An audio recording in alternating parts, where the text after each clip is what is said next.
Good morning, early game crew. Rise and shine. We're almost there to Friday. We're almost there to baseball season. And we'll get to that a little later in this hour because we have an opening weekend lineup to talk to you about. I'm Elijah Campbell. He's Preston Thorne. He is Captain Dave Adair behind the glass on the ones and twos, getting up early with us again this morning. Yeah, I hear that Kel does a great job. Like, Terry can't wait to tell me, boy, that Kel, he does a great job when he comes in. Well, it's kind of like, when you're teaching a kid how to ride a bike, and you've been watching them with the training wheels, and they've been going around the neighborhood in the training wheels, and you're like, that's great, but one day we're going to take these training wheels off, and you're going to ride that bike like a big boy. And the last 2 days he's been in here, he's been riding that bike like a big boy. Even go to the point where he's like not touching the handlebars and doing the dangerous stuff. We're like, okay. Not so fast. Not so fast, but you're doing so well. I told him don't do a good job because then you guys will expect the same from me, and it's just not going to happen. See, Dave, that's the spirit. Because, like, when you're playing sports with a team and all of a sudden Elijah wants to make all his times on the running, and we're all looking like, hey, Elijah, slow down. Because now the coach is expecting us to make the times. Yeah. Exactly. And no one wants to do that. In gym class in the 8th grade, we had a guy from the track team, and he would, like, run that track. That guy. Fast as heck, and I'd be like, dude, slow down. Come on, man. Come on. Look out for be a good team. That's being a good teammate. That's right. Yeah, is sandbagging it. That way everybody else isn't catching the ire of their coach or whatever authority figure. In Dave's instance, it is the PE teacher. Yeah, lessons we all learn. A lot to get into today. And I wanted to start off this show, though, because I found something interesting. We'll kind of talk through it sporadically throughout the show. It's something I found really interesting because I love doing like redrafts or re-rankings. I love looking in hindsight at certain lists, whether it be drafts and saying, all right, how would we do this with the knowledge that we know in the future? And then I found one on The Athletic yesterday where it is high school quarterback rankings from 2023. And I said, oh, buddy. Now we're talking from the class of 2023 graduates, right? And I said, oh, buddy, now we're talking because this gives us an opportunity to use our best friend in sports, which is hindsight. The Athletic took the high school quarterback class from 2023 with the quarterbacks specifically, and re-ranked them. Antonio Morales does a really good job. He does a lot of the recruiting stuff for the Athletic, and some of the rankings that they use here when talking about what they were in high school comes from the 24/7 Sports composite. And as we all know, there is one quarterback familiar to us who is from that class. And now I think if we would have done this last year, he probably would have been number 1 or number 2, right? But let's see what they have right now. At number 1, Dante Moore from Oregon, originally at UCLA. Number 2, Arch Manning. Number 3, Darian Mensah from Miami, formerly of Duke and Tulane. It's worth noting that Darian was the number 135th quarterback of that class. And if you want to get really down to the nitty-gritty, what player ranking was he coming out of high school? Number 2,289. It's worth noting. And for Arch Manning, he was number 1 overall, number 1 quarterback. Dante Moore was number 4 overall, number 3 quarterback. So they were the blue chippers. Number 4, Sam Leavitt, formerly of Arizona State and Michigan State, now at LSU. He was the number 311 overall player, number 21 quarterback. Number 5, Marcel Reed from Texas A&M, the number 296 player, number 20 quarterback. And then number 6, Lenora Sellers, who was, for those who don't remember, number 256 overall on 24/7's composite and number 18 at the quarterback position. And then followed by the likes of Nico Iamaleava at UCLA, formerly of Tennessee, Devin Dampier at Utah, formerly of New Mexico, Avery Johnson at Kansas State, and number 10, Colton Joseph at Wisconsin, formerly of Old Dominion. So when I read this, my initial thought is, okay, do we agree with this? Do we think this is an appropriate spot for Lenoris if, given hindsight, looking at this 2023 high school quarterback class, Does number 6 sound right? Do we leapfrog him over anybody? I don't know. It almost feels like it is correct based off the season. If we're just doing what have you done for me lately and using the eye test, because his numbers aren't going to be maybe even as good as Nico Iamaleava's at times last year, even though they were 3 and 9. Devin Dampier. Hold on a second. You said 3 and 9 as if that was a worlds away from 4 and 8. It's not. It's not. I just hesitate to say. Ew, you were 3 and 9. Doesn't it sound so much worse than 4 and 8 though? Like imagine if you didn't beat Kentucky last year and you were 3 and 9. Stinky 3 and 9s. You know what's worse than that? 2 and 10. It's true. Oh, I shivered just saying As it. you say it can get worse. Oh God. And then if we just took last year, Devin Dampier had a much better season than Lenoris in terms of production. I think what's baked into a lot of this is still that 2024 season, because what Lenoris Sellers is probably somewhere in the middle in terms of what he is consistently. Maybe with Kendall Briles, it changes the offense to the point where we get 2024 Lenoris, and then that tells us that's what he was all along, and what we had in 25 was the perfect concoction to make everything go wrong and ultimately end up 4 and 8 despite all of the expectations you had at the beginning of the season. I think Lenoris at his best is better than Marcel Reed. I think at his best is better than Sam Levitt. I think at his best is better than Darian Mensah.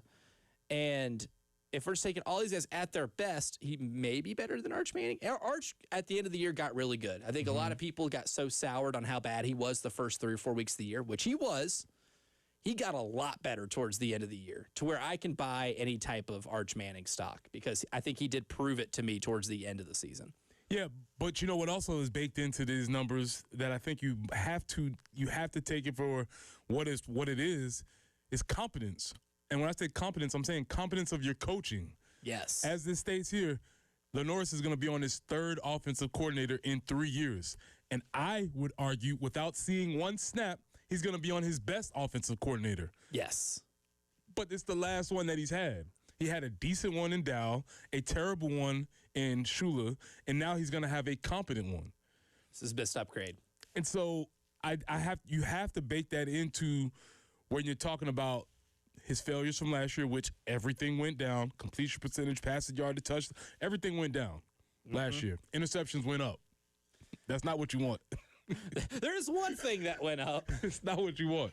But you have to bake that into the conversation. And then when you add in the offensive line opportunities, I'm not saying that you use last year as a scratch and don't count it, because we did see some things that happen to him when he gets under pressure. But I just think you have to take that into consideration when you're talking about Lenoris last year. That's certainly part of his story. And I think that's what makes him a hard evaluation when it comes to making a list like this, is because you do have 2 completely different data sets when it comes to just looking at numbers. And if you're watching the games too, like we all watched all 12 games of last year in multiple times, and we have soured over through all of the mishaps of the team from last season. And so many times you could just watch and you could say that it does look like he's having to play with a hand tied behind his back, right? Because he was under pressure so much. The offensive line did have such an abysmal season. There were a few games where it really felt like this is a Lenoris Sellers run for your life game. And I remember sitting in press boxes all season long thinking, here's another Lenoris run for your life game. Try to make something happen. And even like with some of the few NFL scouts I was able to talk to at some of these games and events, they have that in the back of their mind. I don't think it dinged him too much when it came to evaluation, because they know what his talent level's like. They know what he's like when he gets competence on the offensive line and in the offensive coordinator position. I think this is a year for him to prove that. And if he is playing at his best and we end up revisiting a list like this, let's just say in January of 2027, we're probably talking about him being a little higher than 6. Yeah, because the quarterbacks in front of him are good, but I think we're seeing what is the best of Marcel Reed. I think we're getting close to the finish. To that ceiling. Yeah, we're getting to that, right? We're getting to that with Dante Moore at the college level, right? I think most of the discussion about Dante Moore is how he's projecting at the next level, because he would have been the 2nd quarterback taken in this year's draft if he were to have opted in for it. And then I think we're really going to see what Arch Manning is at his best now that he finally has the experience of just absolutely getting your butt kicked in the first part of a season. We saw some development. Can he carry that into next year? There's still a lot of question marks with a lot of these guys' games, right? Whether it be Dante Moore, sometimes consistency with his accuracy, I think, is an issue. With Arch Manning, sometimes I think it's decision-making. Sometimes is something that holds him back a little bit. With Darian Mensah, it is, can I see us staying in the same place for a little bit? But I think we know what Darian Mensah is, which is a really good quarterback. With Sam Levitt, it's also a consistency thing because you got two different sides of Sam Levitt in the same year in different games. Because what Antonio noted really well was he was awful against Mississippi State. Horrific. 22 passing attempts got him 82 yards in that game. One of the reasons why they lost that game.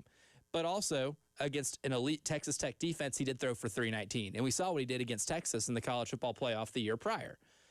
And can he do this without a receiver like Jordan Tyson? You want to talk about a quarterback-receiver combo that was at least 15 times a game? There's my buddy. That was him and Jordan Tyson. Okay. Well, Jordan Tyson's going to be playing on Sundays now, and he's going to be a top 15, probably pick, maybe 10 in the NFL draft, maybe the second or third receiver taken off the board. And you're not going to have that at LSU. You'll have talented receivers because they always do, but you're not going to have that to throw to. And then when it comes to Marcel Reed, it was very well noted in this when he played his best competition, the best defenses he played against, the numbers did go down a bit, including what happened in the college football playoff at College Station. Yeah, it's we could really break down this list a lot of different ways because also I'm interested in the people who have transferred versus the people who have stayed. Obviously, Norris is in the group that stayed with Arch, Marcel, but Dante transferred, Darian transferred, Sam's transferred, Nico, Devin, Avery stayed, Colton's leaving. So it's still a mixed bag of who stays, who leaves, and how those stories played out. So it's not everybody's leaving. That's not necessarily true. Some people are staying. There is a lot of ways to mix it in. But I'm mostly interested in Darian Mensah because, again, number 135 overall of his class. And this dude's not won one, but he's won 2 conference championships. Yep, at different schools, in different leagues. The Tulane one I can get to, but dude did it at Duke. Maybe through the back door, but he still did it. It still counts. And that is very interesting to me because I do appreciate somebody who wins. Mm-hmm. And that is a very strong characteristic in a quarterback for me. Oh, absolutely. And because it shows that you can command the offense, right? And when you look at like a lot of his numbers too, over these last 2 years, I mean, he's thrown for about almost 7,000 yards, 56 touchdowns, and the interceptions is at 12. So you look at what he's at. He's averaging over 25 touchdown passes a year and at 6 interceptions. I'm a big TD-INT ratio kind of guy. That pops out on the page. I think what you see from Darian Mensah is one of the reasons why he was highly coveted in the transfer portal. And what he's going to be at Miami is he's going to have everything that he could have ever wanted at any stop he's been to in his career, high school, college, whatever. He's going to get what he is going to optimize his performance around him. Mm-hmm. And Miami's still dangerous because he's there. But now there's the expectation of doing it. Yes, he got paid a lot of money to go to Duke, but there's not a football expectation at Duke that exists at a place like Miami, especially coming on the heels of them participating in the national championship game. Yeah. Life changes a little bit. A lot of hype surrounding him. But there's a lot of hype surrounding somebody else at South Carolina. That's not just LaNorris Sellers, right? Part of the evaluation of LaNorris is we have an incomplete picture from 2025 because of how bad the offensive line was. However, one of the most coveted, if not the most coveted, offensive line transfer portal target from anybody nationally was Jacarius Peak. And he's getting more attention based off of his skill set and his athleticism. Well, a couple of national talking heads shared their thoughts on Jacarius Peak. Does that change how our outlook of the season will be once we get closer to football season? Well, we'll discuss that, and we'll hear what those two had to say about Peak coming up next here in the early game.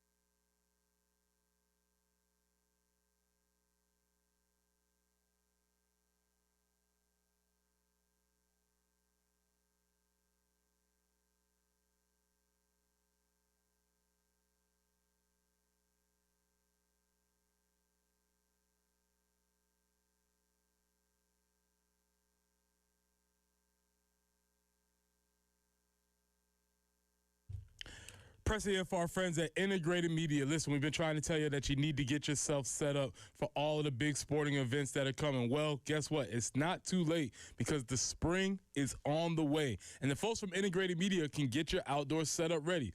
Samsung Terrace TVs that are waterproof, Sonos outdoor speakers for TV and music, Wi-Fi that works indoor and outdoors, so you can have all your devices playing at the same time. Your laptop, your phone, your TV, your iPad, all of them playing at the same time.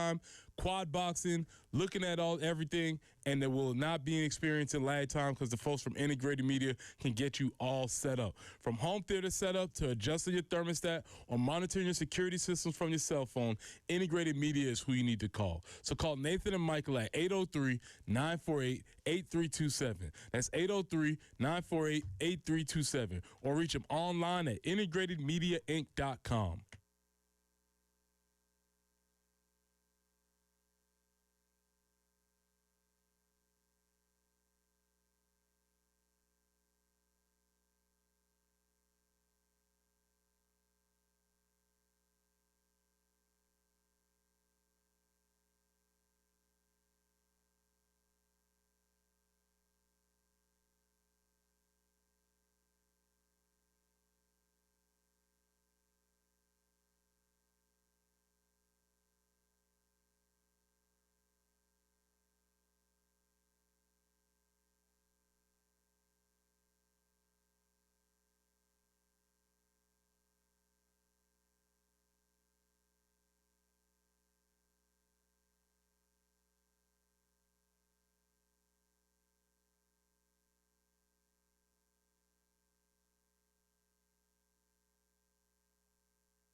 All right, roads are moving very well this morning. In fact, the interstates are all moving 26, 20, 77, no matter which way you're traveling, all moving over 70 miles an hour. That's good news right there. Your weather outlook 63 for your high today, mostly sunny skies.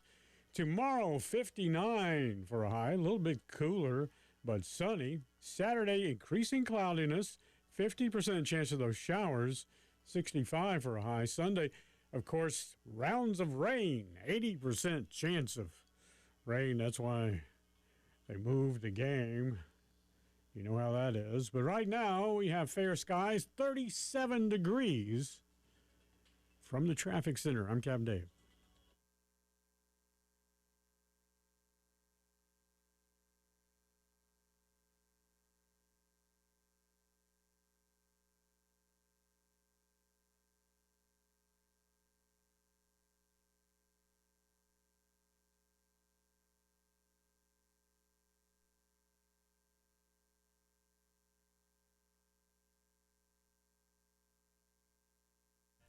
why not get the hype machine started early? I know a lot of people aren't excited about the baseball season, according to a Twitter poll that we ran last or 2 days ago. However, even when things might look bleak in football from the year prior, everybody's excited to see the football team. Everybody, to a degree. And I think this year, when you got a bunch of new players, especially on the offensive line, you tell yourself it can't get what, Preston Thorne? Can't get worse. Which I always tell people. It can, but I love the spirit. But with Jacarius Peak joining the team, now I have been told by Chris Clark, it is Jacarius. So when you hear this clip, they do mispronounce his name. But Jacarius Peak, Bang, I like that. from NC State, because I've heard it referred to it as Jacarius a few times, and I'm like, Chris, help me out here. I know phonetically 2 consonants following the vowel makes the vowel make a certain sound, and he confirmed my suspicions. But Jacarius Peak has gotten a lot of attention because On3 definitely identified him as the #1 offensive lineman available in the transfer portal. I think that's a good place to start. We heard Cole Kublik yesterday talk about the positional versatility of Peak, and that being one of the reasons why he's intrigued, and then gave some pros and cons. However, on Andy and Ari, which is Andy Staples and Ari Wasserman show on On3, they shared a little more insight as to why they're intrigued with Jacarius Peak. And part of the reason why, and I don't know if you remember this, you might not off the top of your head, but like Jacarius Peak was on Bruce Feldman's freak list. Yeah. Like, and the thing that I found interesting about him more than anything is that in the conversations that you and I have had routinely about South Carolina over the course of the past 18 months has been centered around what? Freaks, right? Like they have a pretty high freak count. When you think about what Dylan Stewart can do, remember, guys? Aliens. Mm-hmm. Lenora Sellers is a freak. Yes. Nick Harbour is a freak. And now you're adding a new freak to an offensive line that you thought was being plugged in to replace somebody who was actually coming back and now was kind of a luxury addition. Like, I don't know. At some point this offseason, we're going to have to do our own like alien list and try to come up with the teams that have the most aliens.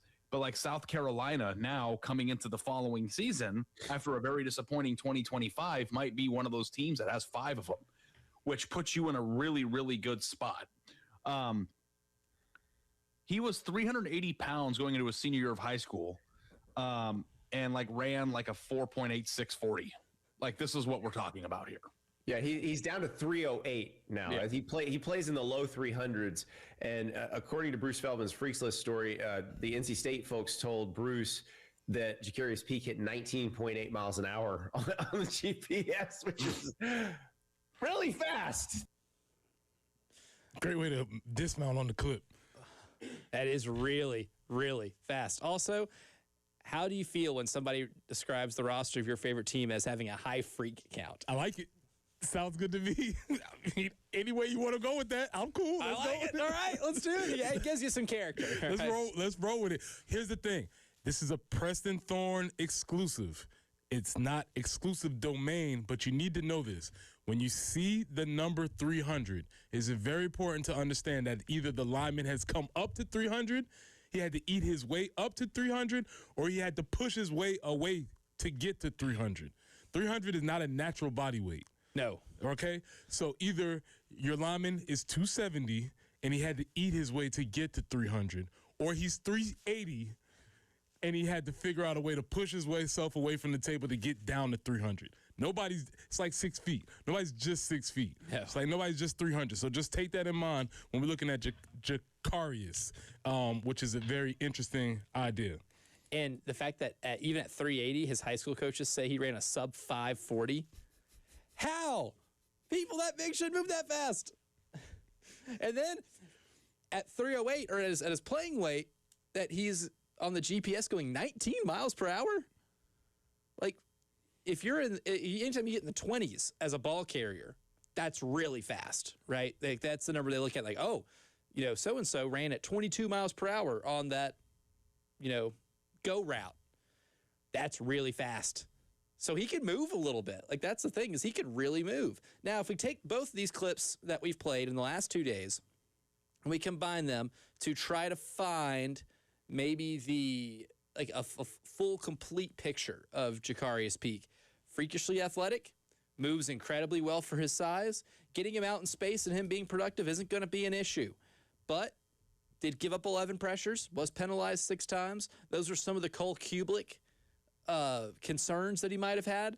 But there is some positional versatility in terms of what he has played in his college career.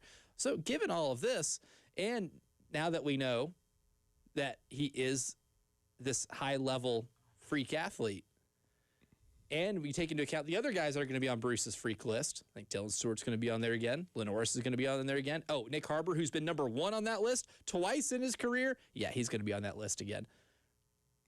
Does that change how we feel about this team going into next year? Because there's a difference between being a team with a bunch of really good athletes and a team full of bunch of really good football players. Well, here's where you get into the nitty-gritty about what does it mean to be an athlete. Because I would position, yes, I heard those really cool fancy numbers on the GPS. And yes, you were huge and ran fast, caveman style. I get it. But does that mean you are an athlete? And I need to see you on the basketball court to determine that. Is that your litmus test? Basketball court or the dance floor. Okay. Can you hit the Dougie? Can you do any of the cool dances? Salsa dancing. Do you have good footwork? Swivel on the hips. What do we need to see? Because I still position that while Nick is very fast and he's very tall, I don't think he's a great athlete. Interesting. And so, yes, they have all the measurables, but and the reason why I say that is that at some point those measurables need to turn into stats on the field. And for Jacarius, for those to be the things that he's still measured on, you would expect more domination, more absolute ruling on at that tackle position. So, yes, they have high countable numbers, but I'm still not necessarily sold on them being freak athletes. This is just my definition, though. 2 different positions. Let's look at Nick and Jacarius. What athletically does Jacarius need to do on the offensive line position to move into that playable athleticism? Because, I mean, you're athletic if you do the things that these guys do, but there's a difference between, like, raw athleticism and playable athleticism. There you go. Like, what actually is applicable to a football field. Not many times you're going to see Jacarius Peak run in a straight line, right? But and for Nick Harbor outside of go routes, not many times are you running in an actual straight line. But when you have to make the difference between the two on those positions, what makes playable athleticism? Yeah, so I think it's, in this one you get really nerdy into like quick twitch and all that stuff. But for offensive tackles, can you get from here to there very quickly? And here to there is 5 yards backwards. Can you get out of your set to the set point to make the defensive end run around the edge? For wide receivers, can you get in and out of your routes in a manner which is very efficient and very quickly? And that's things that obviously Nick is working on, but we still have to see some more of that. And so for our offensive tackle, it's can you make that athleticism in tight spaces? Also, while some smaller, hungrier bowling ball dude is trying to rip your face off on the other side. So that there's that, because it doesn't take athletics to run because nobody's fighting you when you run. Somebody in the line is going to be fighting you. So it's all about balance and counterbalance and all those types of things. So we'll see, but that is encouraging. I'd rather have it than not. Right. It's a good baseline to have. And the technical stuff is what the coaching is for. But coming up next, we have an opening weekend pitching lineup. We'll break that down and give our thoughts on it coming up next here in the early game.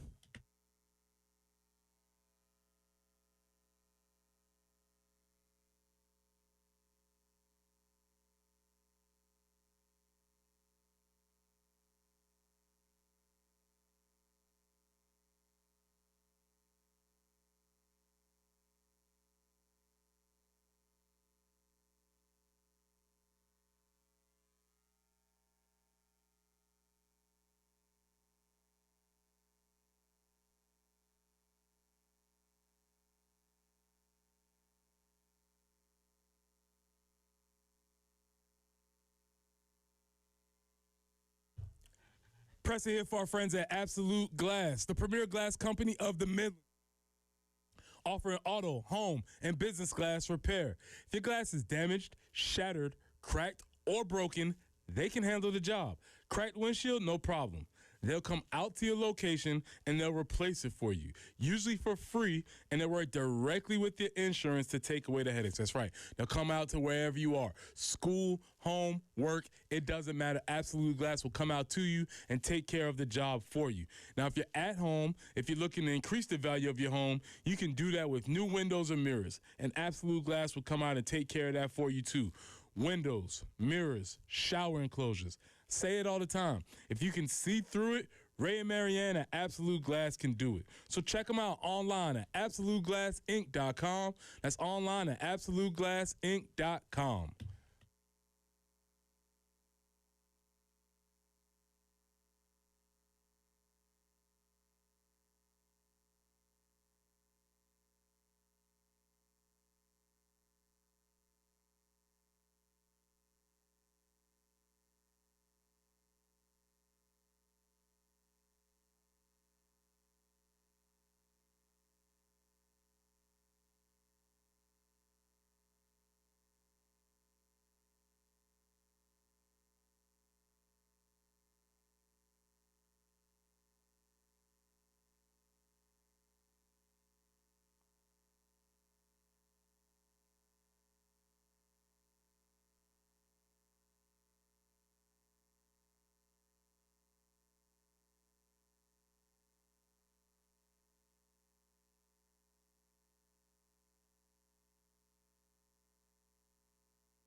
Well, the good news couldn't last forever, so now we have a couple of problems on your drive in this morning.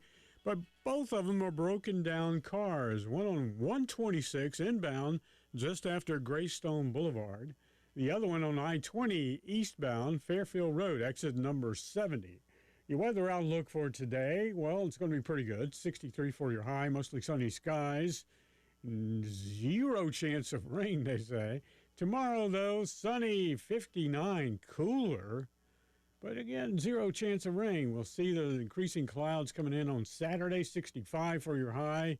Sunday, 62 with rounds of rain and 80% chance of those showers for your Sunday. This is Kevin Day.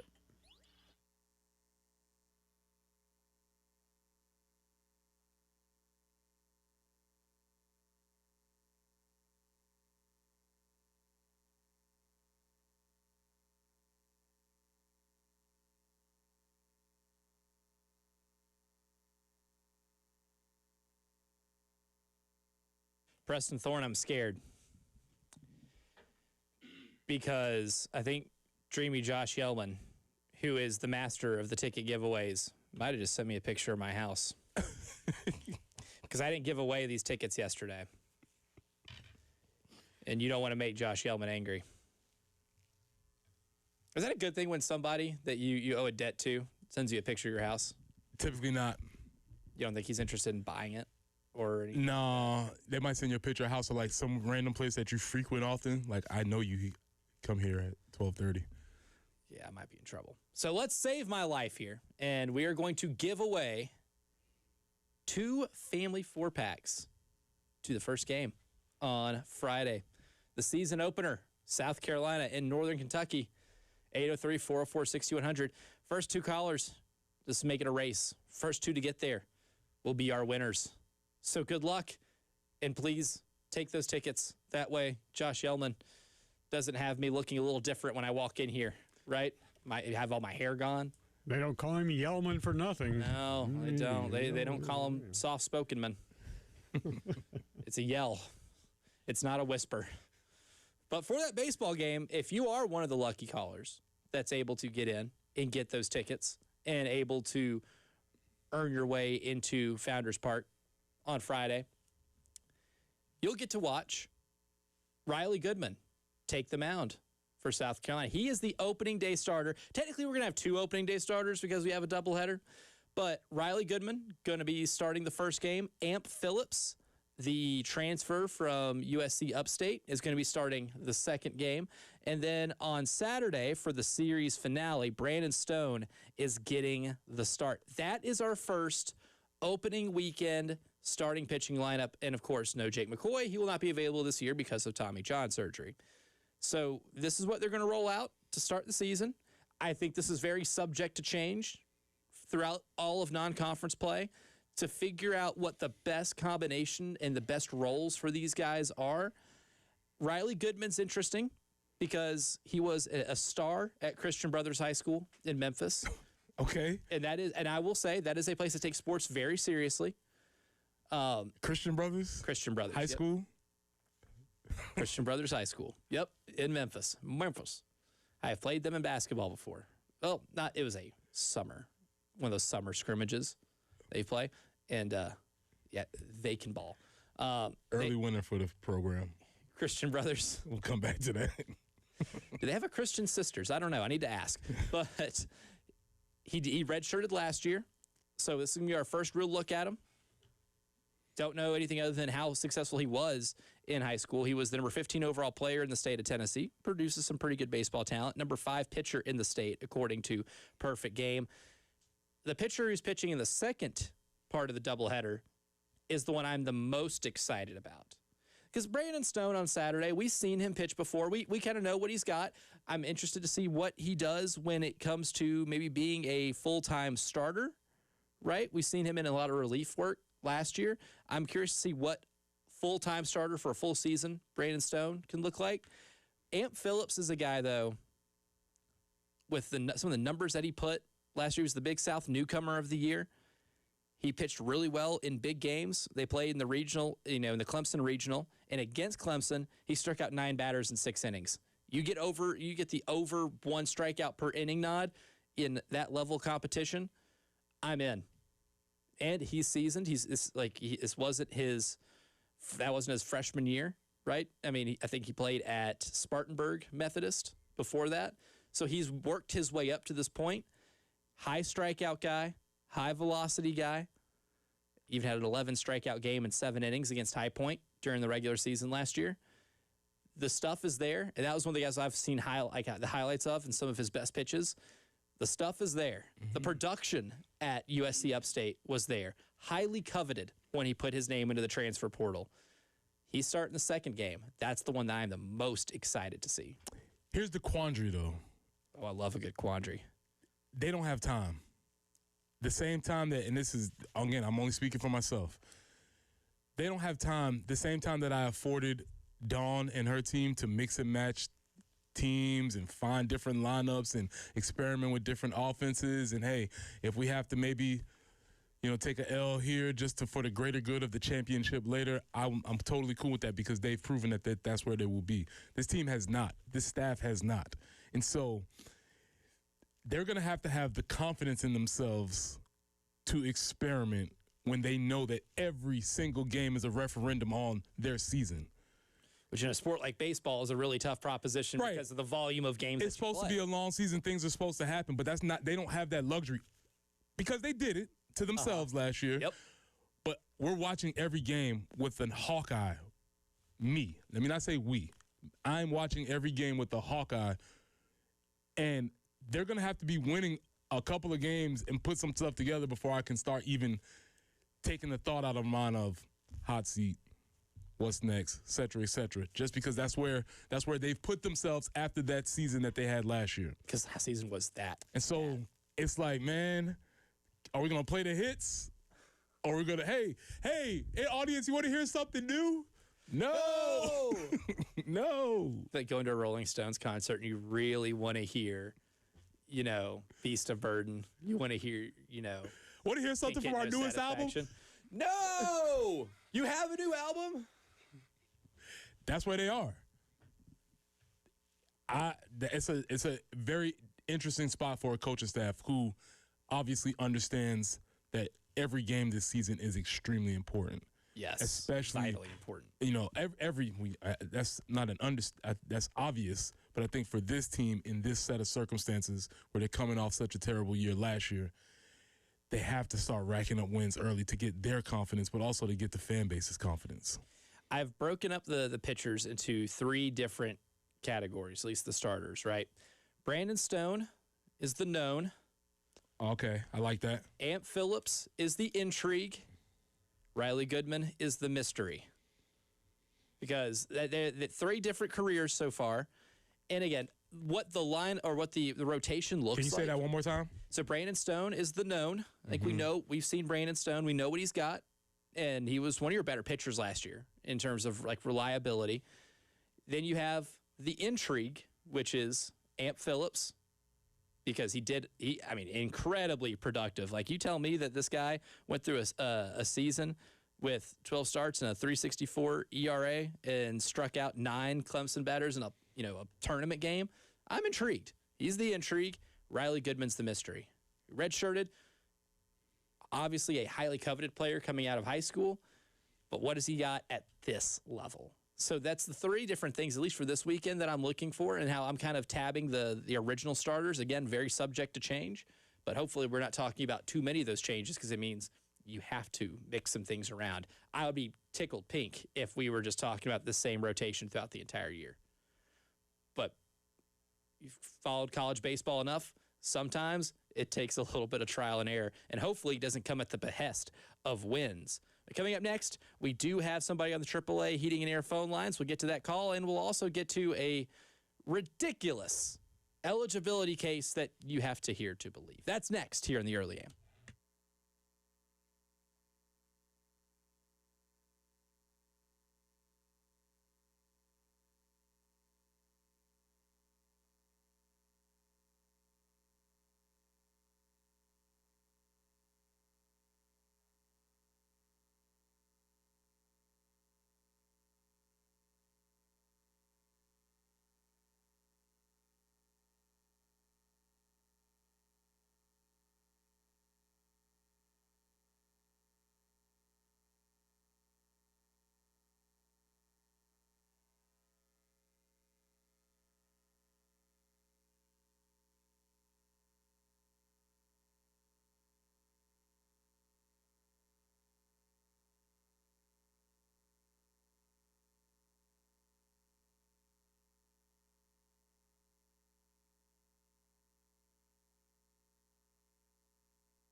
For the first time today, we'll head out to the AAA Heating and Air phone lines. Tom is on the line with us, wants to hang out with us this morning. Good morning, Tom. Welcome to the early game. Good morning. I wanted to share some thoughts I heard y'all talking about Nick Harbor and his athleticism. I agree with Preston because what struck me was, like everybody else, I kept waiting for him to make all these plays, and then I watched his races, the 100, 200 meters, and what I noticed in every race, at 50 yards, he's not winning. In fact, he's in the middle of the pack. But then after that, he explodes and he wins by 10 yards. But in a football game, it's not those last 50 yards, it's those first yards. And I do think he has greatly improved as a receiver. And I think there can be a place for him on a team that has a true number one receiver as a weapon that constantly stretches the field. And like he did this year, on occasion, you can take advantage of things and get the big play. But, I like to compare him to, remember Troy Williamson, who had all that speed, but he never became, in the NFL, a great player. And then there was Sidney Rice, who they said ran 4.5, 4.6, 40. He was a tremendous, if he stayed healthy, receiver at all levels. So, but I have a question for Preston. By the way, I do think he has developed into a pretty good receiver as far as catching ball. Yeah, but what do you for think sure. about them using him as the kickoff return man? That doesn't make sense to me either because he just kind of methodically comes up to the first line of defenders, then down, he's tackled. So I'd like to know what Preston thinks about using him as a returner.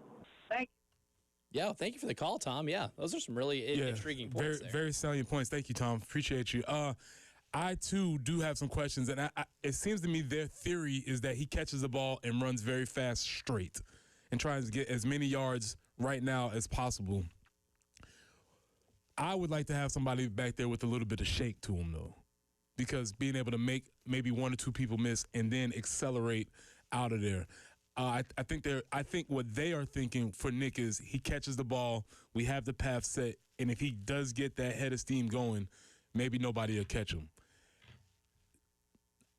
Mixed results so far, but I think I agree with you in saying that I would like to have somebody back there with a little bit more shake that can maybe make somebody miss and then explode out. I think it's like akin to a baseball team hitting singles and maybe the occasional double as opposed to trying to go home run hit, right? Okay. Because you're probably playing a field position game where you believe, okay, he's fast enough to get to X spot on the field.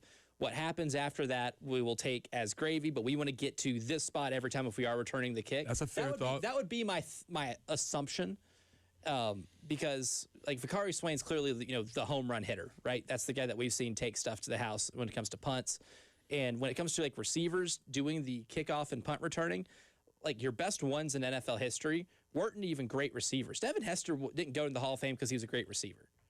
Dante Hall wasn't the best returner because he had a great skill set at receiving, right? And you can go up and down the list of guys who are great return men who it's a different skill set too, right? And it's a lot of how well can you read blocks. And now in the NFL, now you have a lot of running backs doing it because it's the way it's set up. It does feel more like a line of scrimmage type play. So having a receiver maybe with Nick's size is rare to have them returning kicks. But if I had to make an assumption as to why they stick with Nick Harbor as the kick returner, it's because maybe his speed, they think, has a higher floor of where you can get in terms of being on the field.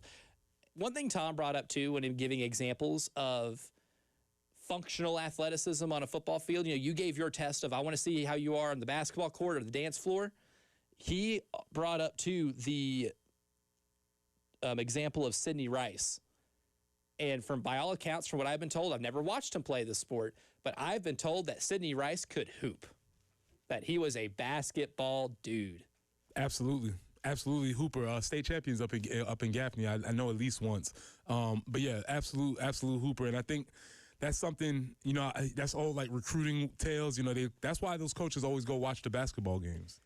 So the first time I ever saw or heard of T. Higgins was going to a high school basketball game in Oak Ridge, Tennessee. And my dad was like, I think Dabo Sweeney was behind me in the concession stand. And then sure enough, I was like, no, it's probably just a guy in a Clemson hat.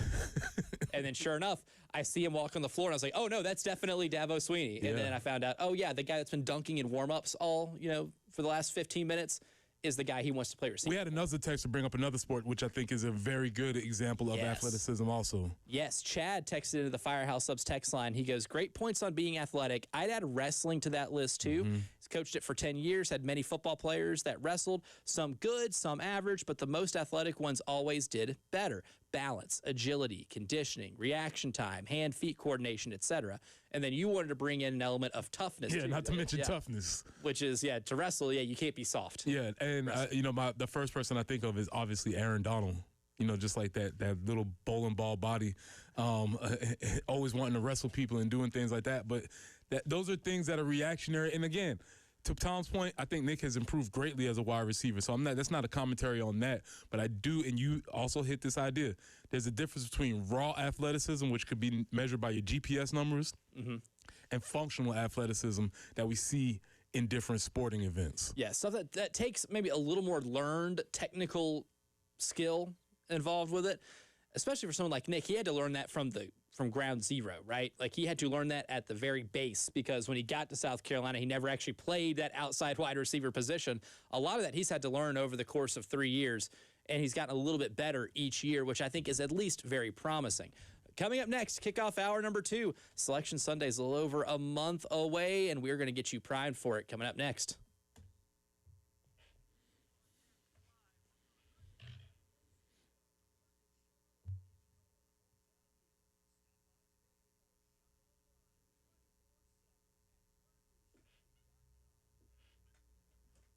All right. The weather's warming up a little bit. However, it's still fun to play golf indoors. And if you haven't gone to Pro Swing and taken advantage of those Golf Zone simulators, you are missing out, because it is so much fun. There are so many courses that you get to play at and so many different tests that you can give your golf game at. Or if you just want to do what Josh Yellman and I like to do, go there and pick one par 3 over at Pebble Beach and see how close you can get to a hole-in-one. You can do that too. But also, if you're into a little bit of competition, the 2026 Spring League is coming up. The league starts March 9th. So if you are interested, you got to sign up as soon as possible. It takes place in both the Chapin and Forest Acres location. 10 regular season weeks, 2 playoff weeks for players making the playoff cut, and the cut occurs after playoff week 1. It's $40 per round with 1 round per week, but if you are a member at Pro Swing, you're getting it for $25 per round. So all the more incentive to be a member at Pro Swing. Get more information at proswingcolumbia.com.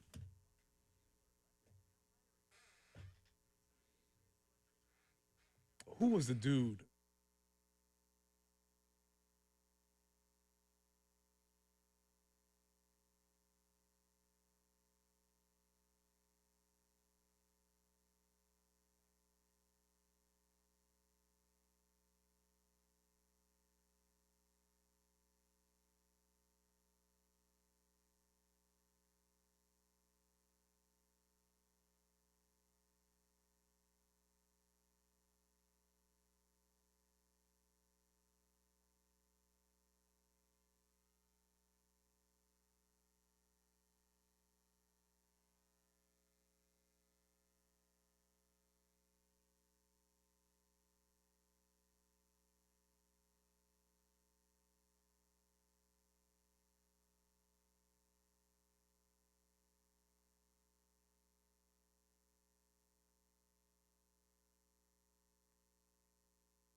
All right, good news on those earlier problems. Those two breakdowns, both out of the way now. One at Fairfield Road is off to the side in the emergency lane, and the one at Greystone completely gone. Don't even see it anymore.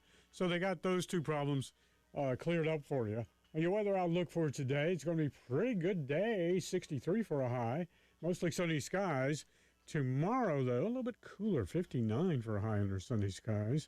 And then Saturday, increasing cloudiness, 50% chance of rain on your Saturday, 65 for a high on Saturday. Sunday, 62 for a high, rounds of rain, 80% chance of those rain showers on your Sunday. Then Monday, 63.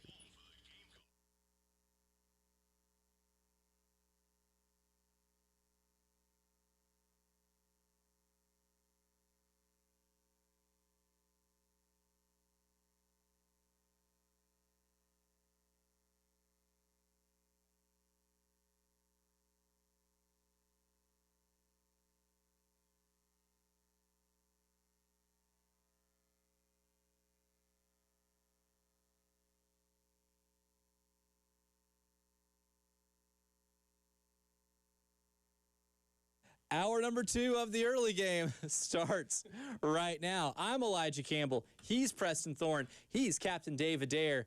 And I am mind blown because Preston and I carried over that conversation about like athleticism and functional athleticism during the break. And he just showed me a video of Freddie Freeman hitting the worm. And he said, you know what, that should maybe be the ultimate combine test because there's a lot of functional athleticism required in hitting the worm the way that Freddie Freeman hit the worm. That's why that guy is athletic enough to be as good as he is at baseball and afford the veneers that I know that guy is wearing. You seen that man smile? A lot. Woo! I would show him off too if I had enough money to get those. Yeah, for sure. Yeah, man. Cheap. This is the type of scouting video that I need to see. Yeah. Do I see you hit the worm at a wedding reception? You rise up my draft board easily. You hit it like that? If you haven't seen it, just like Google Freddie Freeman, the worm. You'd be like, oh yeah, no wonder why. Okay, yeah, pro athlete, right? Sneakily a pro athlete.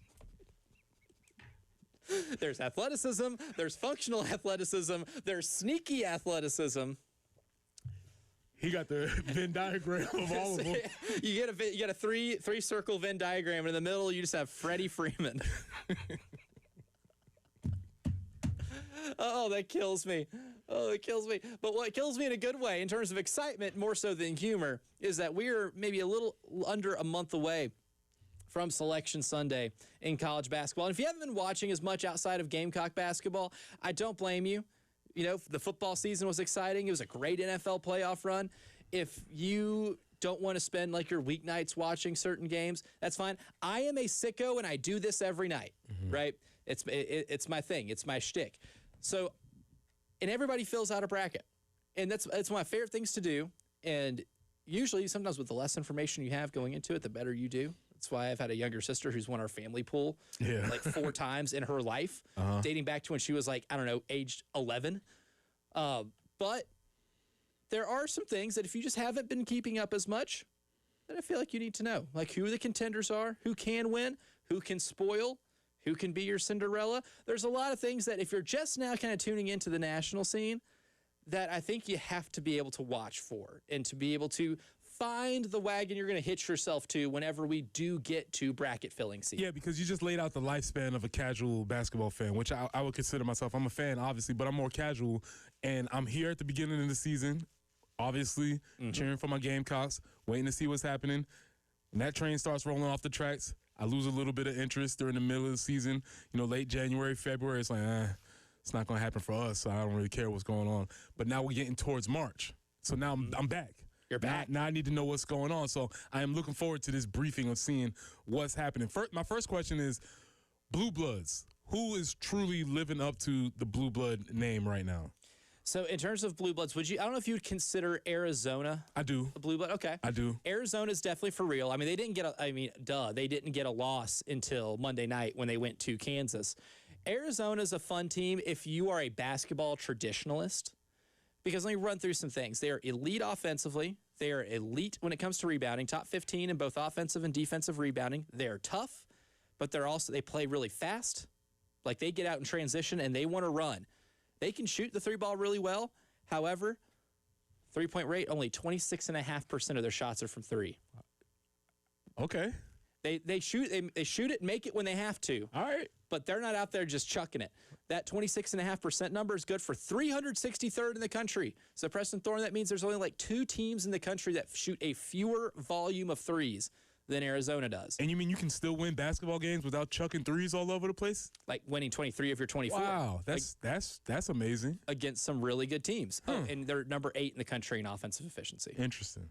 And it's not like they're the best 2-point shooting defense, but they do a really good job of grabbing a bunch of offensive rebounds. And again, playing fast helps out a lot. Arizona is one of the teams that if you're kind of getting an idea of who you might be picking to win it all, you should seriously consider. I think maybe the only thing that might give you hesitancy is that they play a team that does make a high volume of threes and controls the tempo. And you get into 3s versus 2s. We can get into some hairy territory here. Now, defensively, they're number 2 in the country. They lock down. I think their opponents only shoot about 43% from 2. That's pretty good, right? They protect the rim incredibly well. Their 3-point defense is pretty good, and their opponents shoot an average, a little slightly below average amount of threes. So they defend the 3-point line really well. But maybe one thing that could give them trouble is that they play a team that is good at controlling the tempo and playing a little slower and shooting a high volume of threes and making a high volume of them. Okay, I see that Michigan's back. Oh, and Michigan's back, all right. Michigan, I think, is maybe the best team in the country right now, pound for pound, mostly because when you just look at some of the scores, they obliterate folks. They don't just beat some teams, they beat the life out of them, right? They pretty much just take your will to play basketball. In a lot of instances, they kill it by halftime. Now, last night, Northwestern gave them a test. Northwestern got up 12 on them, and then Michigan ended up winning by 12. So once they got down by 12, they outscored Northwestern by 24. They're that kind of team, right? They've won in tough environments. They are elite defensively. When it comes to 2-point defense, they are a tick better than Arizona. Ade Mara is a 7'3" shot blocker. Yaxel Lendenberg is a guy who was projected to be a late first-round pick in the NBA draft last year at UAB, decided to come back to school and get in the transfer portal and go play for Michigan. They play really large lineups.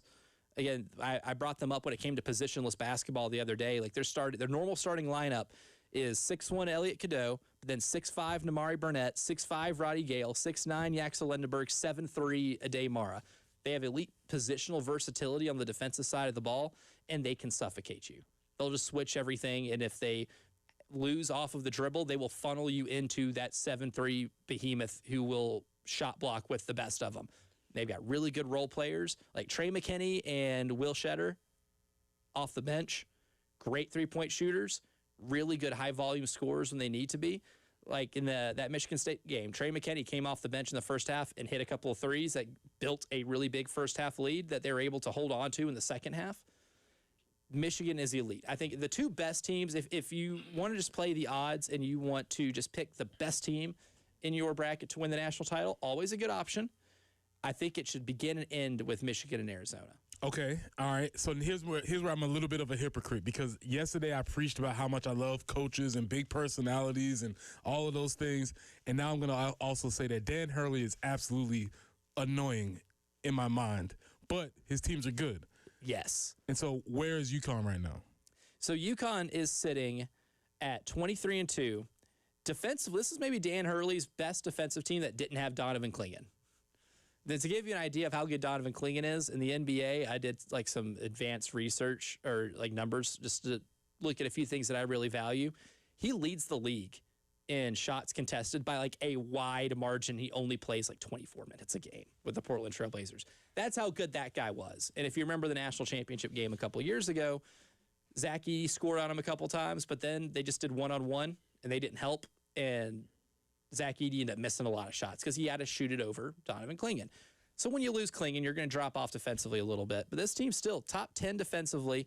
They have a few guys on that team that's been there, done that.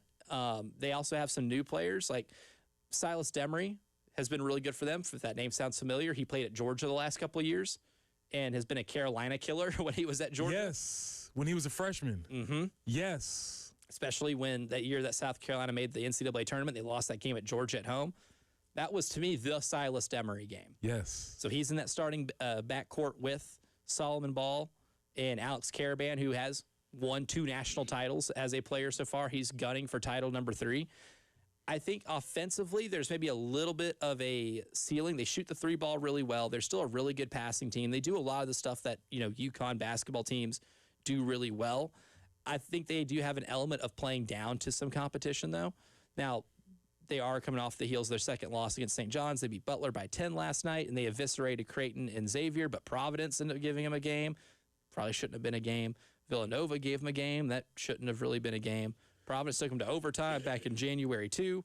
You can drag them to the deep end of the pool. Seton Hall did it. Georgetown did it, to where those teams that have no business beating them were able to slow the pace down, maybe beat them up on the boards a little bit. They're prone to that. So I think if you get UConn in a game with a team like Michigan and Arizona, I would favor those other 2 other than UConn. But UConn is still a team that is a projected 1 seed right now that has that championship acumen that you can't count out. Okay. Last year, the SEC was the best basketball conference. Yes. It is not this year. No.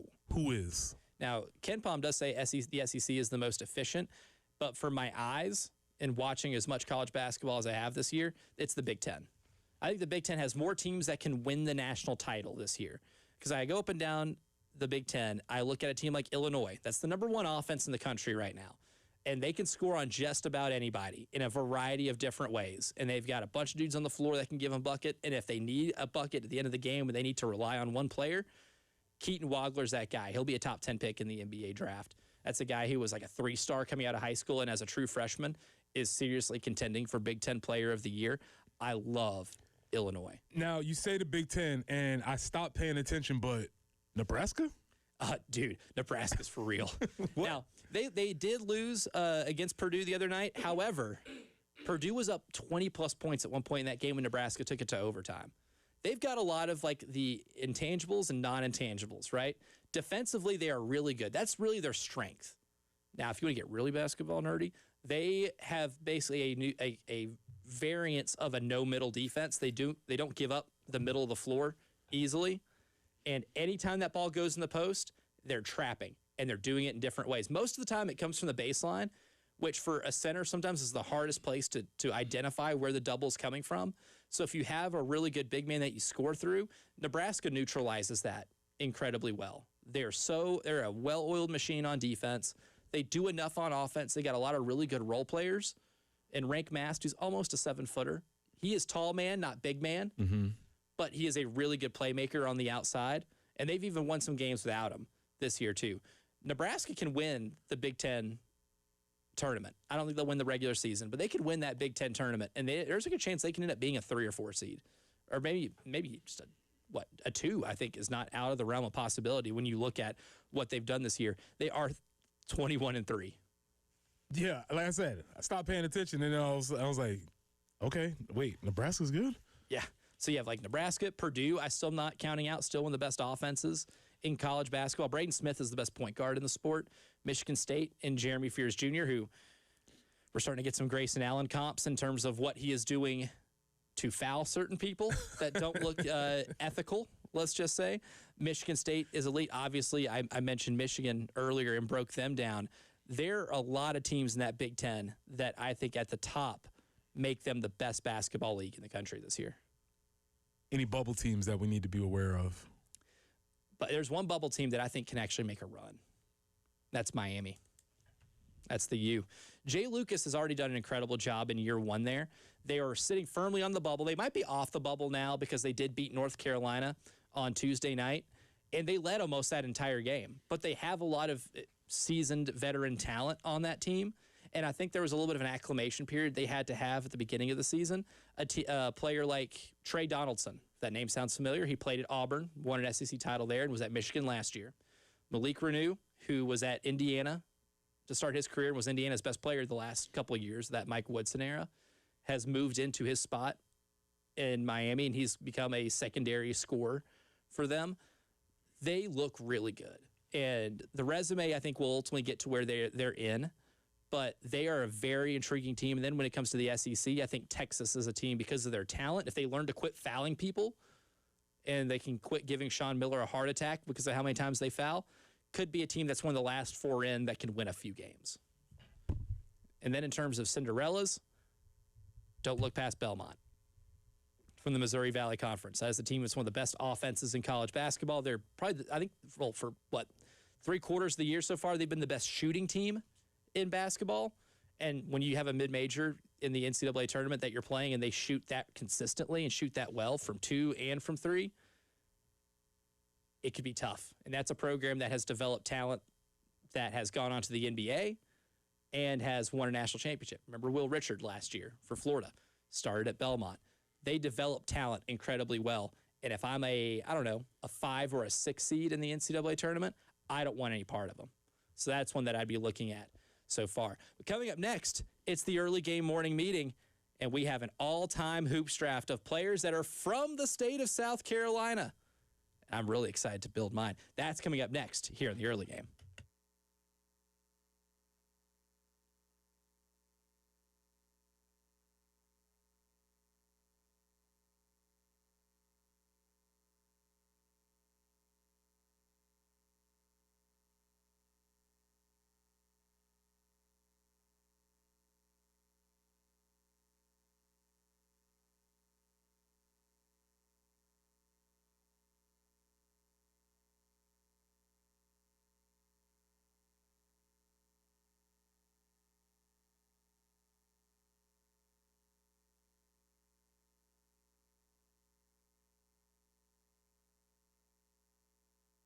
All right, guys, feeling like you lost the edge. Maybe brain fog's got you struggling to focus. Maybe you're working out and not getting the results that you're used to. Well, there's a reason that you're not feeling like yourself, and it might be low testosterone. But you don't just have to live with it. You can reclaim your drive, your energy, and your focus at the Men's Clinic with Dr. Dan Boltnight, who's a respected local physician. Again, a respected local physician. Not a faceless online screen that you type all your information into and have no idea where it goes or who is talking back to you. Dr. Dan Boltnight personally tailors your treatment based on your labs and symptoms. And here's the best part. Your initial consultation with Dr. Boltnight is absolutely free. So come in, get your T levels checked, and they'll get a treatment program ready to go for you. Call them at 803-875-MENS. That's Dr. Dan Boltnight at 803-875-MENS.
All right, seeing some heavy traffic inbound this morning, especially the Garners Ferry Road from 77 all the way in, getting pretty heavy along through there. Also, downtown area, we can see an Assembly, UG, all getting heavy traffic too. Be careful as you drive in this morning. 63 for your high today, under mostly sunny skies. For tomorrow, 59, going to drop down just a little bit, but sunny. Saturday, 65 for a high. Clouds will increase. Sunday, those chance of rain, 80% chance of rain on Sunday. Your Monday will start the week out 63 for a high under partly cloudy skies. This is Captain Dave in the traffic center.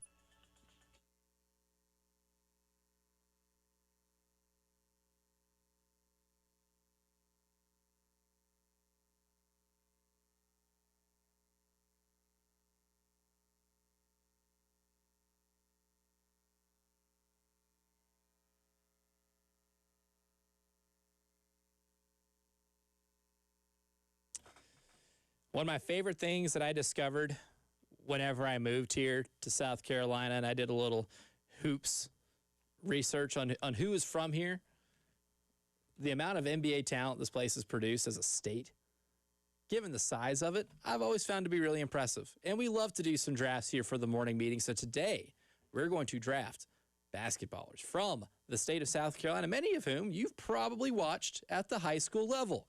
Well, we'll see who Preston and I end up going with here to start the morning meeting. Good morning. Good morning. Repeat after me. Today will be an awesome day. Yeah, well, Let's go. Good morning, great today. Today will be an awesome day. Good morning, great today. Today will be an awesome day. and now the field here is anybody that was born in South Carolina or played their high school ball in South Carolina. So we have a pretty wide list here to choose from. Preston Thorne, I'll let you go first. Are there any draft stipulations? How many we drafting? What's going on here? I just got to make sure I understand what we're doing. Are we doing threes? Are we doing fours? Let's do five. Five? Okay. Let's do a full starting five. Full starting five. So I'll let you get the first pick. All right, give me, and I'm gonna be very specific here. What I need Milwaukee Bucks Ray Allen. Oh, I had Ray Allen high on my big board. Milwaukee Bucks Ray Allen. Not stand in the corner and shoot threes. Boston Celtics Ray Allen. Not 3-and-D Miami. I need Milwaukee Bucks banging on your head Ray Allen. Ball dominant guard. Yes. Ray Allen. Mm-hmm. Oh, man, that's good. Definitely had him high on my big board because I need some three-point shooters. But you know what?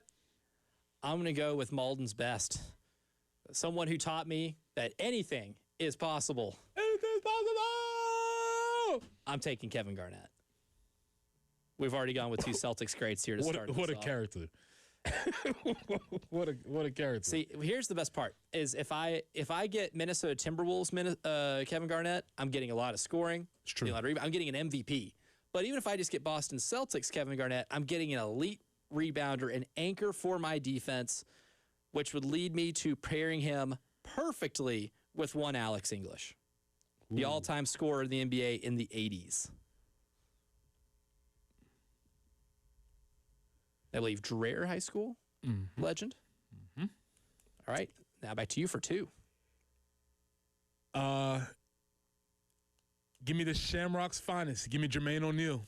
Good call. Good call. Almost Gamecock great. I think we'll learn here a lot of almost Gamecock greats, especially Kevin Garnett. That's the flip side of the story where we have produced a lot of NBA talent. Unfortunately, some of those guys, we weren't able to bring them home or keep them home because they were so good. Yeah, and that was back in the days when you could go straight out of high school into the NBA draft. Now I'm going some full real team building here. I need some extra defense, and I'll take somebody who's an almost 40%3-point shooter in his career from Porter Goud, Chris Middleton. Okay. Actually, I think you should have had that pick. So you take two here. I think I stole a pick from you. Well, you talked about team building, and you got a lot of offense going on, but I need somebody that's going to sharpen their elbows.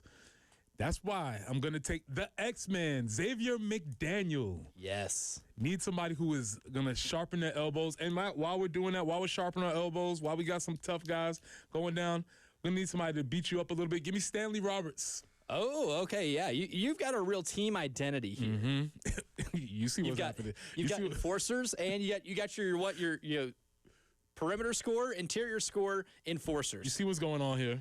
Yeah, I see the archetype that you have here. Uh-huh. I'm going to go with a little bit of flash here. Mostly, we're doing this for the kids. We're trying to get the impressions up on Instagram, and hopefully leading to no suspensions. Give me Crestwood great, Ja Morant. You got to do it. Got to do it. He was high on my board, man. And I think when I'm drafting these teams, I'm taking very specific time frames of folks because year 1, year 2, Ja Morant NBA is crazy. It's crazy. Yes, those were his best years. Honestly, it's crazy, and he that's why that story is so disheartening because he was on his way to being the face of the NBA. Regardless of whether or not they want him to be, regardless of whether that was the path laid out for him. I was in schools that year 1 and year 2, and young people were on this dude because he had a fun style. He was going up, jamming over people, man. It was just a lot of fun to do that. That being said, you see my archetype of what we're building. We got some things that we're working with here. This is the toughest one. If you take my last one, I swear. This is the.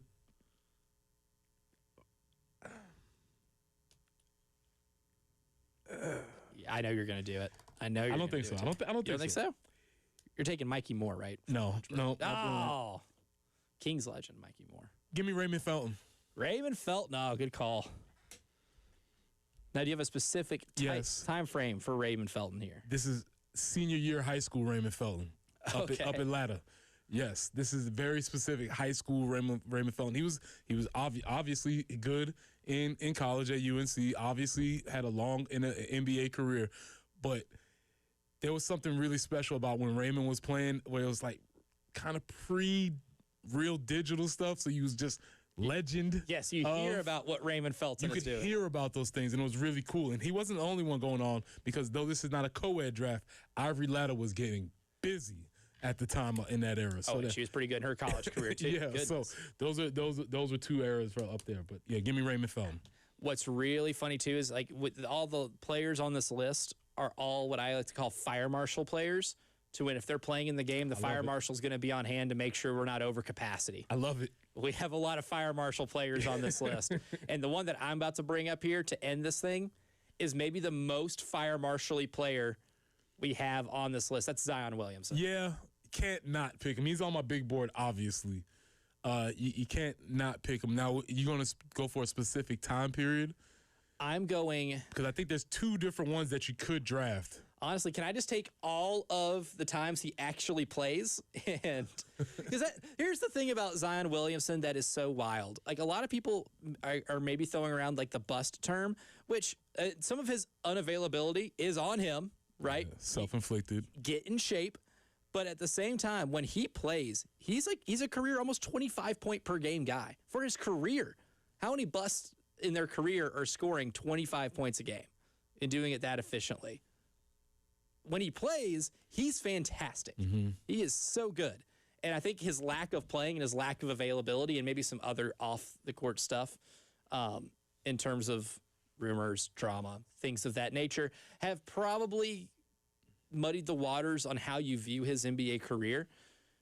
Maybe the worst thing that happened to him was go to a place that's got the best cuisine in all of the NBA. Yeah. People clocked that one early, though. We were on that one pretty early. we were on... We're all knowing. All right, so we run through the teams. All right, so I've got Kevin Garnett, Alex English, Chris Middleton, Ja Morant, and Zion Williamson. Preston has Ray Allen, Jermaine O'Neal, the X-Man, Xavier McDaniel, Stanley Roberts, and Raymond Felton.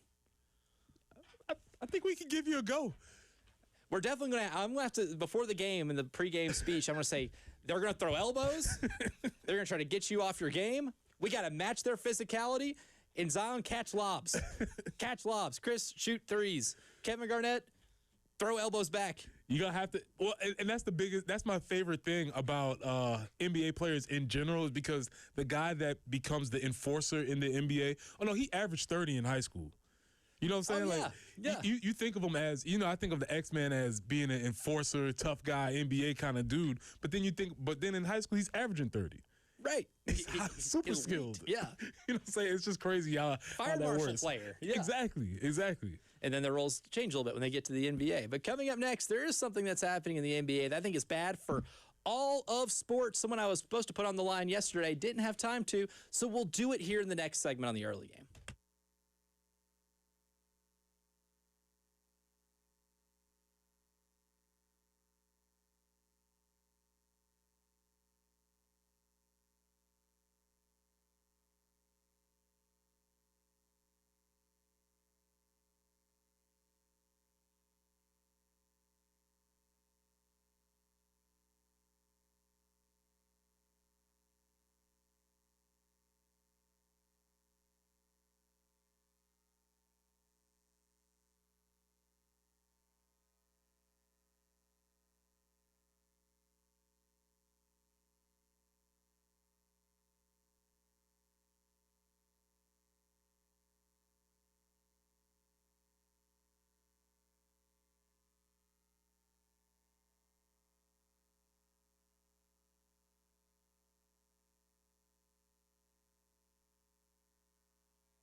1075 the Game app and stream us for free. It's the Game Network Traffic Report from the Schroeder's Towing Traffic Center. Broken down and need a tow or even free signage for your lot.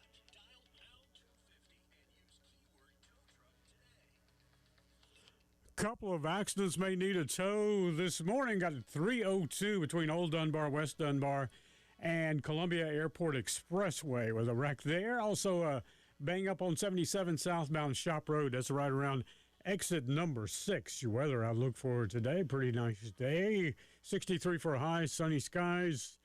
Tomorrow, 59 for a high under sunny skies. And then Saturday, increasing cloudiness. We'll have a 50% chance of rain on your Saturday. 65 for a high, 62 for a high on Sunday because of rounds of rain. 80% chance of rain on your Sunday. Monday, 63 for a high under partly cloudy skies. Cam Newton.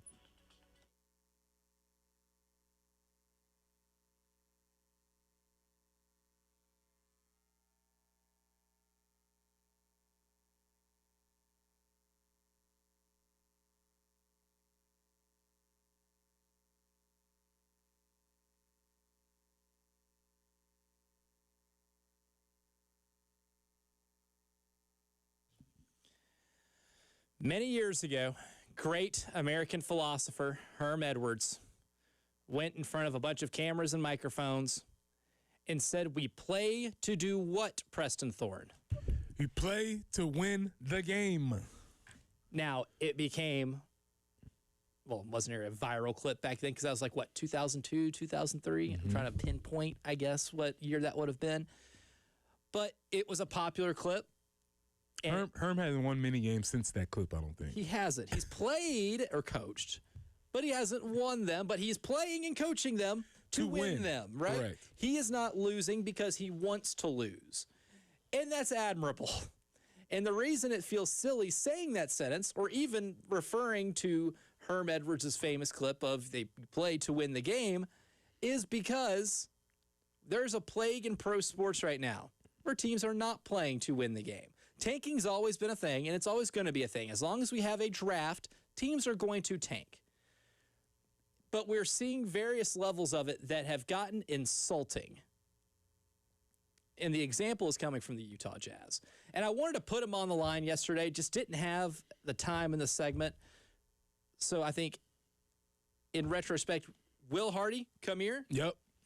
Utah Jazz front office, come here. Danny Ainge. Danny Ainge, yeah, looking at you, and Danny Ainge is no stranger to the whole tanking thing. Mm-hmm.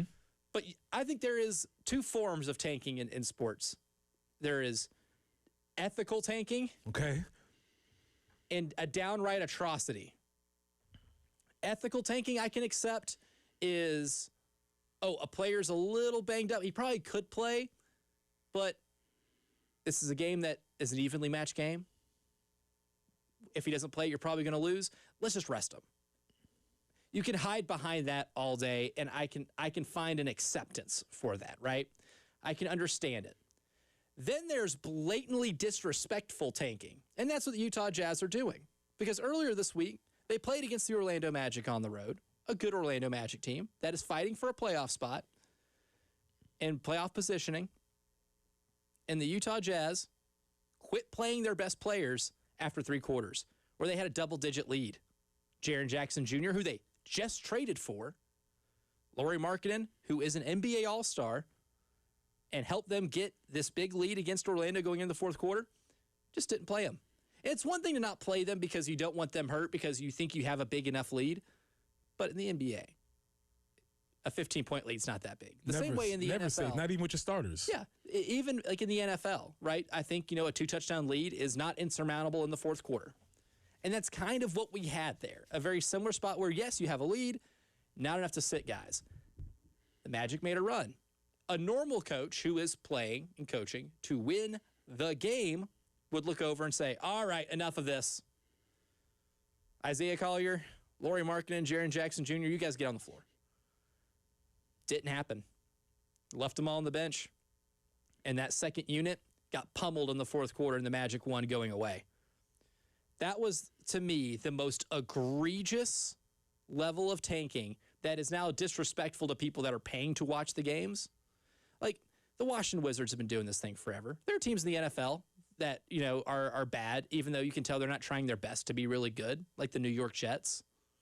Major League Baseball, this happens all the time too. How many times has a team maybe shut down their best starter in the last month of the season in order to maybe be a little worse? Before the Houston Astros got into that window where they became World Series champs and perennial contenders year in and year out. Remember, they were one of the worst teams in the history of baseball in 2013 and 2014. They had some historically bad teams, and that was by design. But to be to the point where you do play the guys in the first half, first three quarters, and then when it comes time to winning the game, you hold them back, I think you have breached a level or a threshold of respect that is hard to come back from. And my argument continues to be is that the NBA front offices continue to breach the trust of the consumer. They continuously do that because, and the worst part, I think, is that the players catch the brunt of that because the players are the ones who have to take the loss. The players are the ones who are whose record that goes on, and the players are the ones who are blamed for all of the issues that are clearly directives from upper management, Danny Ainge, GMs, presidents, etc. But as long as the NBA incentivizes this, it's not going to stop, and they're just going to keep trying to find loopholes to beat the system.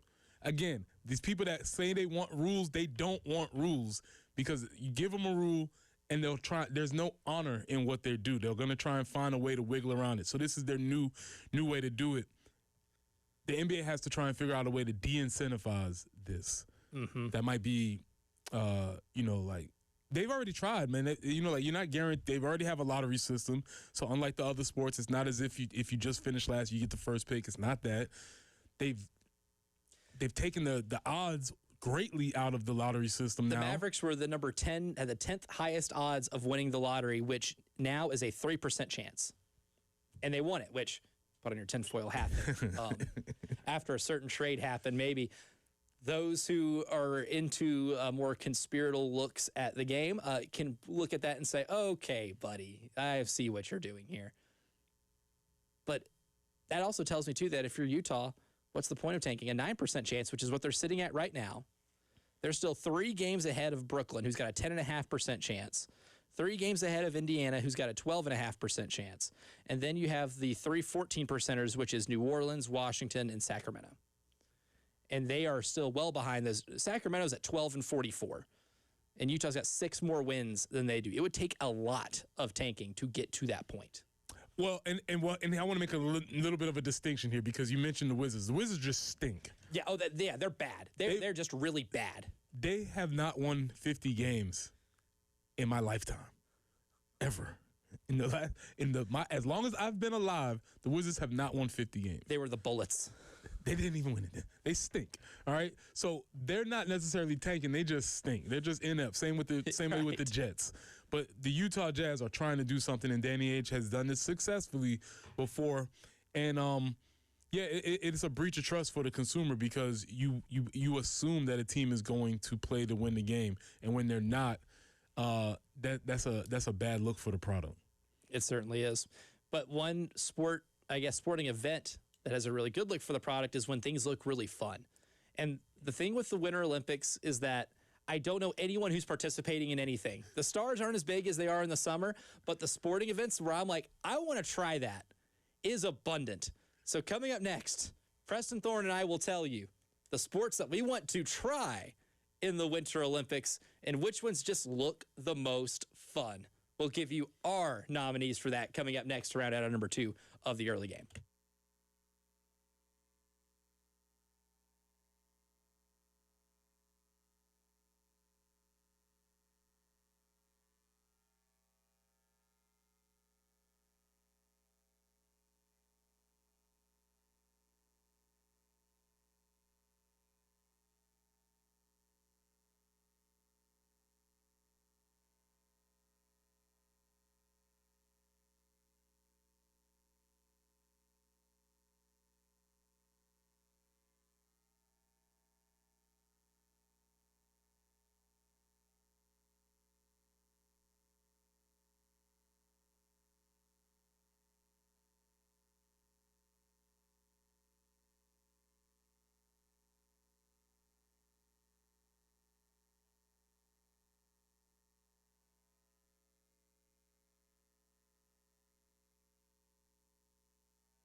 before we get into the Winter Olympic sports that we want to try, and certainly some that we don't, I do want to go to the Firehouse Subs text line because poor Walt. Walt texts in and goes, man, give my poor Wizards a break. John Wall and Bradley Beal had a few fun years, I guess, with a laughing face emoji. Walt, I sincerely like to express my apologies to you, sir. You did not deserve that this morning because I really do respect your commitment to that franchise because it is a commitment. I will also say this, and this has been a running bit of mine. If you put Bradley Beal in a police lineup, I could not pick that dude out. Oh, no. I've known about Bradley Beal his whole career. I have no idea what he looks like. Is Bradley Beal and C.J. McCollum kind of running the same? So I was like, So they say, Mr. Thorne, we need to bring you in for some questioning. Somebody has been accused of stealing millions of dollars from the Phoenix Suns and the hold on, we're doing this Walt again, I think. Los Angeles Clippers. Can you pick out which one of these guys stole that money? And you'd be like, I got nothing. I know his name, but I don't think I could pick him out of a lineup. But you're right, and you make another good point. Hey, man, if you can't be good, we say it all the time. If you can't be good, at least be fun. And you're right. Those were some fun teams. Gilbert Arenas, maybe a little bit too much fun in the locker room. Depends on your definition of fun. Yes. On the plains, a little bit too much fun, but fun nonetheless. So, Walt, I hope you accept my apology, sir. You didn't deserve that this morning. We will reserve a winner spot for Walt, and I will say if anybody ever comes up to me and says, hey, I'm romantically interested in Walt, how is he as a dude? I'm like, he's the most loyal person ever. You want to know why? He's a Washington Wizards fan. You will never have to worry about any type of infidelity with Walt, ever. Go for it. Because if they're willing to watch that team play and be a fan, they are a fan. They are a loyal person. So I already know a lot about Walt just because he is a Washington Wizards fan. But when it comes to Winter Olympic sports we'd like to try, I will eliminate one from the list because it's on TV right now. We got the TVs up, and we have one on the Winter Olympics right now. And I didn't realize that uphill skiing was that much of a thing. And maybe there's a different name for it. I'm probably just giving the most simpleton explanation as to what this is. That sucks. I'm just going to be blunt. That sucks. That looks like so much not fun where you are skiing uphill like that. My quad hurts. Both of them, actually, just by watching that. Yeah, and I'm going to say I don't – maybe this has existed forever. I do remember cross-country skiing, but I don't know when we started going up the hill. Yeah, I know when we went flat, that sucked too. That looks like that also sucks. Wasn't cool either. But then we started going up the hill because I guess we got to make things more extreme. So good luck to them. Yeah, let's eliminate that. But I will stay on the mountain because the slalom. Oh, that does. I just want I just want to feel how it feels when you go like like the dogs going through the right. And you just hit the little pole with your shoulder right there. You go and what I didn't know is that you have the Super G, which is like the big slalom, I guess. The super slalom. I'm not ready for that yet, but slalom, that's the one I want to try. Kentucky Joe on the Firehouse Subs text line says, sign me up for the skeleton or any of the luge runs. And I did learn today, and I only learned because, the Olympics have for the events, like pictures, like a little logo for each one, which kind of diagrams it, like basketball, someone like shooting a basketball, or track and field, someone like running. Because I wanted to find like the difference between the luge and the skeleton. And I've got way too many tabs on my computer to pull it back up. But I believe the luge is where you're on your back looking up as you're going down the course. The skeleton is when you're on your stomach and you're looking up like that. I'm conflicted on which one I would try. If you said I had to try one of those, I'm very conflicted on which one it is. I feel like I'm safer in the luge, but I also like to have a sense of knowing where I'm going. And as a first timer, if I'm just laying on my back like that and I can't see anything in front of me, that's a different level of anxiety. I feel like the skeleton is the hardcore crowd. They look at the people that do the luge like they soft. Yeah. You go feet first? You go feet first, I'm going head first. I'm really about this. My thing is for skeleton, if something goes wrong, something goes terribly wrong. I think all of it goes wrong. Any of it goes wrong. Any goes wrong, yeah. It depends on what position you want to be in when something goes wrong, right? There's an inherent level of danger in all of this. And I just came to the realization, we talked about if you can't be good, at least be fun, right? The Summer Olympics, is good. It's Yes. awesome, cool. But I think the Winter Olympics is more fun. I think I can agree with that. Yeah. I think it's more fun. Like there's a lot of really fun, like speed skating. Speed skating. Just the one feeling of being able to put that leg behind and just get that arm going around that corner the way they do. I just want to try it one time. It's not gonna happen, but it'd be cool. It'd be cool. I also, I'd really want to do. I'd want to do curling because it looks fun. It looks like if I just had to describe it to someone who has never watched it, I'm like it's shuffleboard and janitors on ice, right? Because you got the scrubbers that are going really hard at it too. And I do know, like in Nashville, curling has become a thing. Like there's been someone built a facility where it's kind of like a bowling alleys. You have the bowling alley, and you have like all the arcade stuff, and you maybe have some food being served. There's a place that is like it's got like a layer of ice or whatever, and it's a curling facility. And they have other things you can do, like some arcadey stuff. But to book one of the lanes, I guess, for curling, you have to do it like a week in advance because it's so popular. Anyone who actually has gotten to curl says it's a ton of fun. And apparently, Jared Allen's at that place all the time. What? Jared Allen, big curler, big curling enthusiast. Okay. I didn't picture that one. That's interesting. I do love shuffleboard, so that maybe inspires that a same little bit. family, Shuffleboard's a lot same of fun, family of yeah. events. I got it. That makes a little bit of sense. Yeah, for me, slalom. I just want to feel the way that flag feels when you hit it. Want to experience it a little bit. Yeah. Coming up next, kick off hour number 3, we'll continue our series on the Lamont Paris era, and we have some interesting texts with this topic too. That's next.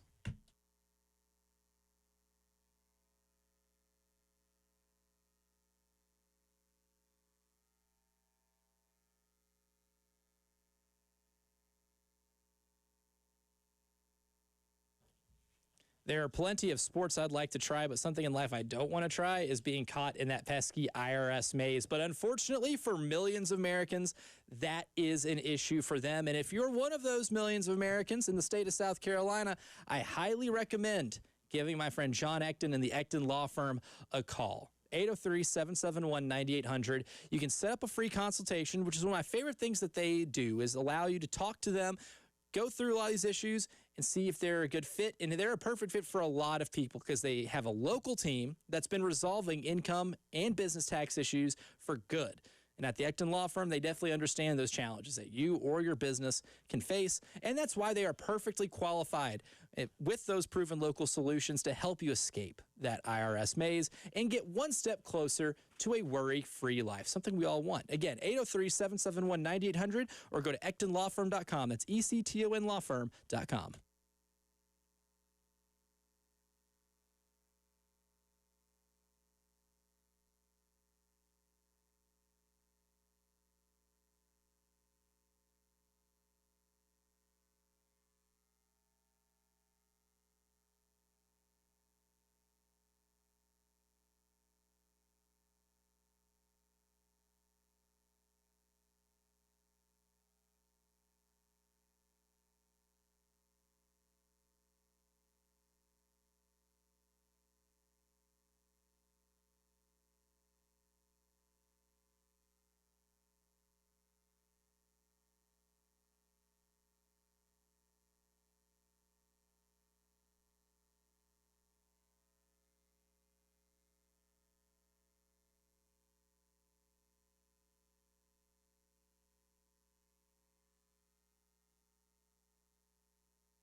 All right, some bulky traffic coming in this morning on I-26, beginning around Lakebury Boulevard with heavy traffic along through there. Still a couple of accidents, 77 South Shop Road and 302 between Old Dunbar and Columbia Airport Expressway. Your weather outlook for today, pleasant day in store, mostly sunny skies, 63 for your high. It's going to cool down for tomorrow under sunny skies with 59 for a high. Saturday, 65. Clouds will increase, 50% chance of rain on Saturday. Sunday, though, 80% chance of rain. And that will last through most of the day. 62 for your high. Monday, we'll start the week. 63 for a high under partly cloudy skies.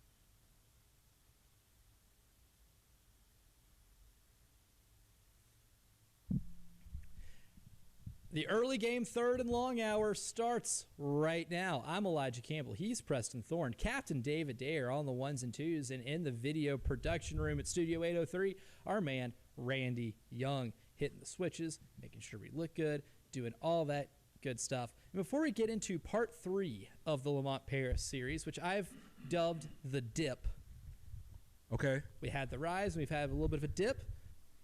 I wanted to get to a few texts on the Firehouse Subs text line. First one from Rooster Peace. He did say luge is the one he wants to try. And then he goes, curling is for geeks, a.k.a. Elijah. All brand. Not nice, but incredibly accurate, I will say. And that's maybe why I'm drawn to it. Yeah, I do want to try it. It does look like a lot of fun. I don't know if I want to be like I'm going to completely just botch what the names of these positions are. The person, like the stone tosser, or if I want to be like the sweeper. I think being the sweeper would be a lot of fun. And then there's somebody who's not on the ice who's just calling out instructions on what to do in terms of sweeping. Lead, second, third, and skip. Ooh. I think Skip might be the person who's calling it out. Was he just the manager? Hey, Skip! more. You know, the good thing about the sweeping is that you can show it to your kids and say, hey, clean up your room like this, and one day you too could be in the Olympics. Yes. When your parents tell you, pretend like you were curling. When you were scrubbing those floors, pretend like you were curling and you were trying to win a gold medal. There you go. It's great inspiration. Great point, David Dare. We also have a texter on the Firehouse Subs text line that says, I know y'all are doing things you'd want to try, but this is one I'd never try. Equally as fun. Downhill skiing, because I think is what I'm thinking of, but it's whatever Lindsey Vonn did after trying to come back from retirement. They showed a live feed from skier's helmet going like 70 miles per hour and cutting those corners. Man, no way in the world for no amount of money could you get me to do this. I think in reality you're right. I think that's maybe the slalom or the Super G. I think it's one of those two things. But yeah, you're right in reality, because it's instant death. Instant. You're going to fall, and the thing about gravity is just going to keep tumbling down the mountain. Oh, You're not going to stop. Yeah, there are no built-in brakes there for that. See, and here's the thing. You watch it on TV from like the regular broadcast angle, and you can be like, oh, that does look kind of fun. The drone footage or the helmet footage is when you're like, oh, you have to be psycho. You have to have a couple of screws loose to even attempt to do some of that. Yeah. And I'm like, no, I don't think, my fear of injury, probably a little too great to even want to try that. But we're going to continue the Lamont Paris era series. Part 3 is the dip. So we've already gone through part 1, which was the hiring, Lamont's mission statement when he took the job as the head basketball coach for the South Carolina men's basketball team. And then we had part 2, which was kind of the rise, right? After pretty much a year 0 in that first year, you had a year 2 that was as good as it gets for this program. You broke a school record of wins in a regular season. You competed for an SEC title. You were only one game behind. If you would have beaten Tennessee at CLA in that next to last game of the year, you would have been SEC regular season champions. That's how close you were. Which your man went off that game. With Dalton Connect. Oh. Oh, dude, yeah. He did that to a lot of teams. Yeah, he went off that game. Also, really basketball dorky thing here, doing it off floppy action, which is just something that is not run as much in basketball anymore. It's a very an early 2000s trend. Think Rip Hamilton, 2004 Pistons. They just spammed that all night long that season. I remember that very specifically. Yeah, that dude was a bucket.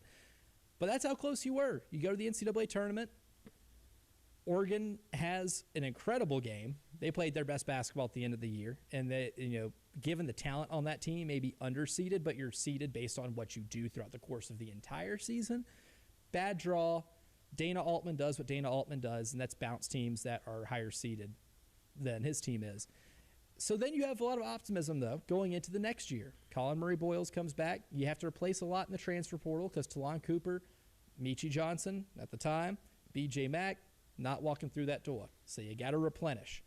Very quick note of distinction. You do have to replenish, but B.J. Mack and Talon Cooper left because of eligibility reasons. Michi left. Transferred. Yeah, he went back to Ohio State. And I think that's really important to note about this time period. Certainly, yeah. And then when it comes to players' desire to stay in this program and play, looking at Michi Johnson, it was him going back home. And I don't think anybody. Yes, and there were circumstances. Happened. There were circumstances surrounding it, and Certainly. we get that. Yeah, and I don't think anybody faulted him for making that move. And then ultimately he came back to play this year. But you have a 2-win season in SEC play. You didn't get any, real marquee wins in the non-con. You struggled offensively a lot throughout the year. You lost to North Florida in the first game of the season. I forget that even happened, yeah. I do not, because at that Florida. moment, the season was dead on arrival. That's true, yeah.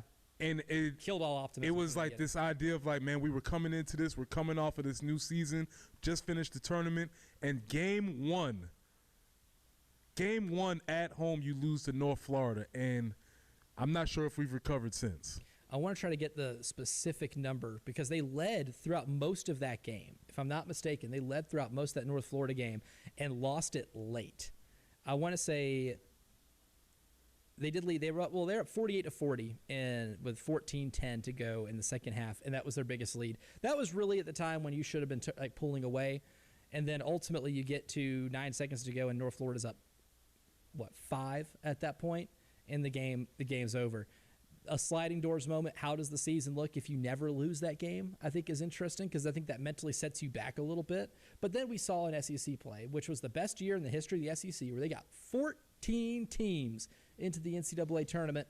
You only win 2 conference games and you lose to North Florida, you're going to be left out.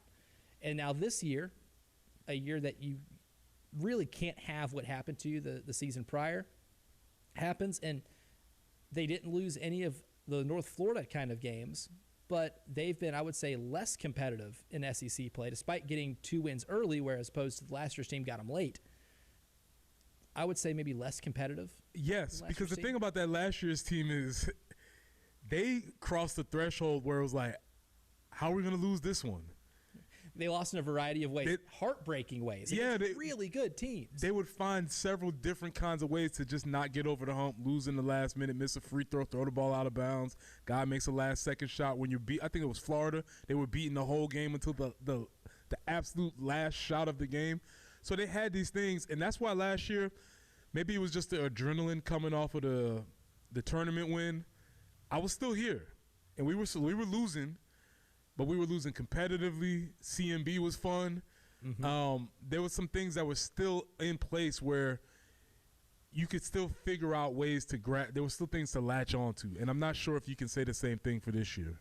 And they had their fair share of blowout losses, but you look at some of the losses. A 3-point loss to Auburn, who is number 1 in the country at home, where you miss free throws down the stretch. Chani Broom gets hurt early in the second half. They have to kind of dip into their bench, which is incredibly deep. There's a reason Auburn went to the Final Four last year and was maybe the best team in the entire regular season. But you pushed them to 3 points, and that was a very winnable game. You lost on the road against Vanderbilt by 3, a game where you turned the ball over upwards of 20 times in that game, and you lost on an and-one tip-in with less than a second left. Again, on the road, that 1-point loss to Florida at home where you led the entire game and had a double-digit lead at one point, and found a way to lose that game. An overtime loss to Mississippi State. It was good. A 4-point loss at home to a good tournament Texas A&M team. A 4-point loss on the road at Ole Miss. you looked at some of the results, and they were really close games. Then in Arkansas, the SEC tournament, the last game of the year, you got down big, came back, and had a chance to win that game late against an Arkansas team that upset St. John's in the NCAA tournament and played in the second weekend. I think this year you see them play those teams they're not supposed to beat, and they're just not as competitive when I'm comparing the two groups. Yeah, and I think that's where you get into the apathy that starts to set in, at least amongst the fan base and maybe amongst the players, and just the way the conversation has gone, because they generally have not been competitive across the board at each and every game this season. And here's like the wild thing too, in terms of the amount of money they had less money last year. They had more this year in terms of what they could spend when it comes to constructing this roster. And the results are even worse. If you just want to even look at how they perform against themselves, which I think is a fair way to do it, you look at adjusted offensive efficiency. They rank lower than they did last year, but they're higher because offense is just up across the board. We're looking at maybe the most efficient season of offense in the history of college basketball since we really started charting this stuff. Defensively, you are significantly worse. You are almost 6 points worse per 100 possessions defensively. Last year's team was top 50 nationally in defense, and that's part of the Lamont Paris identity. That's what he promised when he became the coach. He said, we're going to be rigid on defense and free-flowing on offense. Last year, offensively, they struggled to find baskets in key moments when they needed it, but the reason you're in a lot of those games is because you were so good defensively that you were still able to give yourself a puncher's chance when you didn't necessarily have a good matchup that you were facing against. This year, they're outside the top 100 in defensive efficiency. I can think we all agree by watching them play defense at times and how they guard ball screens and do a lot of the little things in terms of rotations and connectivity on that end of the ball. There's a large gap from last year to this year, and that's when we look at things maybe trending in the wrong direction. I think that's the most important thing to look at because that is the identity of any Lamont Paris team, is being rigid on the defensive side of the ball. So when you say on the grid we have this idea of what is the disconnect, where is this happening? And I think for me, as we're talking about it, even last year when they were losing those games, there still were players from the previous team that were held over. Jacoby Wright was there. CMB was there. Zach Davis was there. Nick Pringle was there. Like local connection. Local connection, yeah. There were still things that you could grab onto. Much like Walt, shout out to Walt. This team's not very fun this year. They're not good, but they're also not fun, and also I don't know them. And so there's a lot of different things that are building that creates the environment for apathy. Mm-hmm. And I think where the disconnect, too, is I think there was an idea of what this team would be when you constructed it. And then there's that. And then there's the reality of what it's like when you put them on the floor together. And that's a challenge of college basketball in 2026 is a lot of times you are going to rely upon a lot of transfer players because they are older, more experienced. Rick Pitino has been on record numerous times in the last 2 years, or really ever since he took the St. John's job, that he doesn't emphasize high school recruiting as much because he wants older players. And a lot of teams and programs have taken that strategy. Some don't and are still successful. You can look at in Arizona. Do they have transfer players? Yes, but a lot of their best transfer players are role players. They still have two of the best freshmen in the country that are in that starting lineup that are playing about as well as anybody in college basketball. And Michigan State really doesn't dip into the transfer portal a ton. A lot of their starters, guys like Jeremy Fears, Jackson Kohler, Carson Cooper, those guys have been in that program for 4 years. And they're still building it the more traditional way than you used to in college basketball. So there's many ways that you can do this, but a challenge of getting those older players and trying to kind of marry the two between traditional high school recruiting and portal recruiting can still be a mess if you don't get a lot of the chemistry right or if you fail on your projection when it comes to evaluating some of these players. And I think for this year, there might have been maybe a little failure on the projection of how some of these guys would be when they reach this level of college basketball. And so the failure in projection is where this is where one of the biggest things that I keep thinking about is this idea of they weren't projecting. I think they were hoping. Because a lot of these players had solid data points of who they were in college basketball, and somehow we were hoping that they would be something different here. And that I don't know how that I hope is not a strategy. It's not. It's not. And I think in terms of like maybe failing the projection, Norden Kapich is the first one that comes to mind because you look at what Norden Kapich did as a starter on that San Diego team that went to the NCAA tournament, dominated their conference, and was, by the metrics, a top 10 defensive team in college basketball last year. They didn't have maybe a lot of great one-on-one on-ball defenders. They were a great team defense. If you're a great team defender, that can translate really anywhere. But we got to where he started on opening night, and we don't even see him even in blowout games sometimes. He's become unplayable. There's a failure of projection there where I think you can realistically say that guy defensively can fit in with what we do. But then that hasn't come to fruition at all. And there's a lot of hope. Maybe of guys like Mike Sharav-Jomps, who's been consistent with what his usage percentage or his usage rate has been at his 3 other stops. If you're asking him to do more, then that's hope, right? You're hoping he can go from 18% of his possessions in a game where he's used to 25, which puts you in the higher end. That's hope, right? So there's really a good mixture of both. And if we're trying to explain the dip, especially even from last year to this year, I think that's been a really big part of it. Coming up next, Antonio Morales from The Athletic did a re-ranking of the 2023 high school class of quarterbacks. Where's Lenora Sellers? Do we agree? We'll discuss next.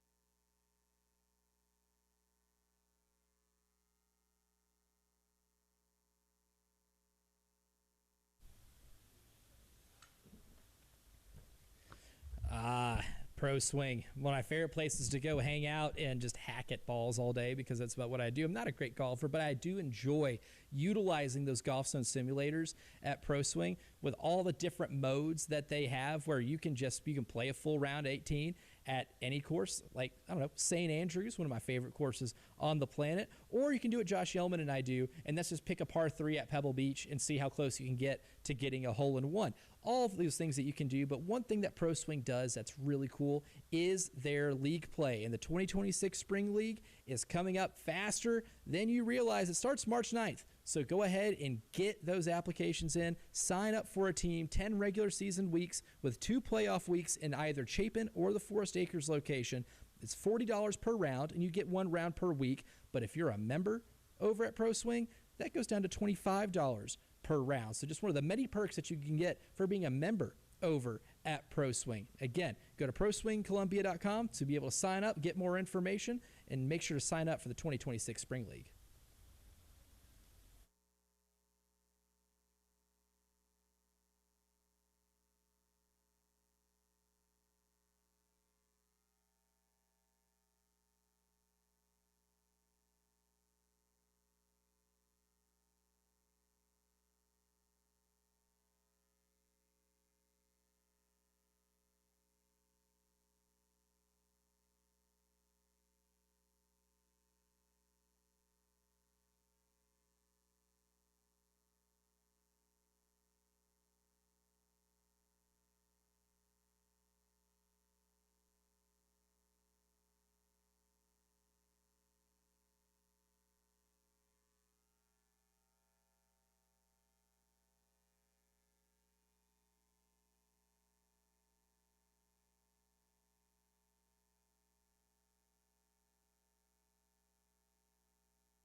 All right, a mess of messes. We had a big problem on 26 westbound at Lake Murray Boulevard, exit 102, where the car caught on fire. Now, they have the fire out now, but that's causing a huge backup and extremely slow traffic both sides of the interstate. Once again, that's 26. It's actually on the westbound side there at the exit, but east and westbound just crammed up and looking horrible at the moment there. Also, we have a wreck. Left-hand lane is blocked 20 westbound between 77 and Two Notch Road. This is Captain Dave in the traffic center.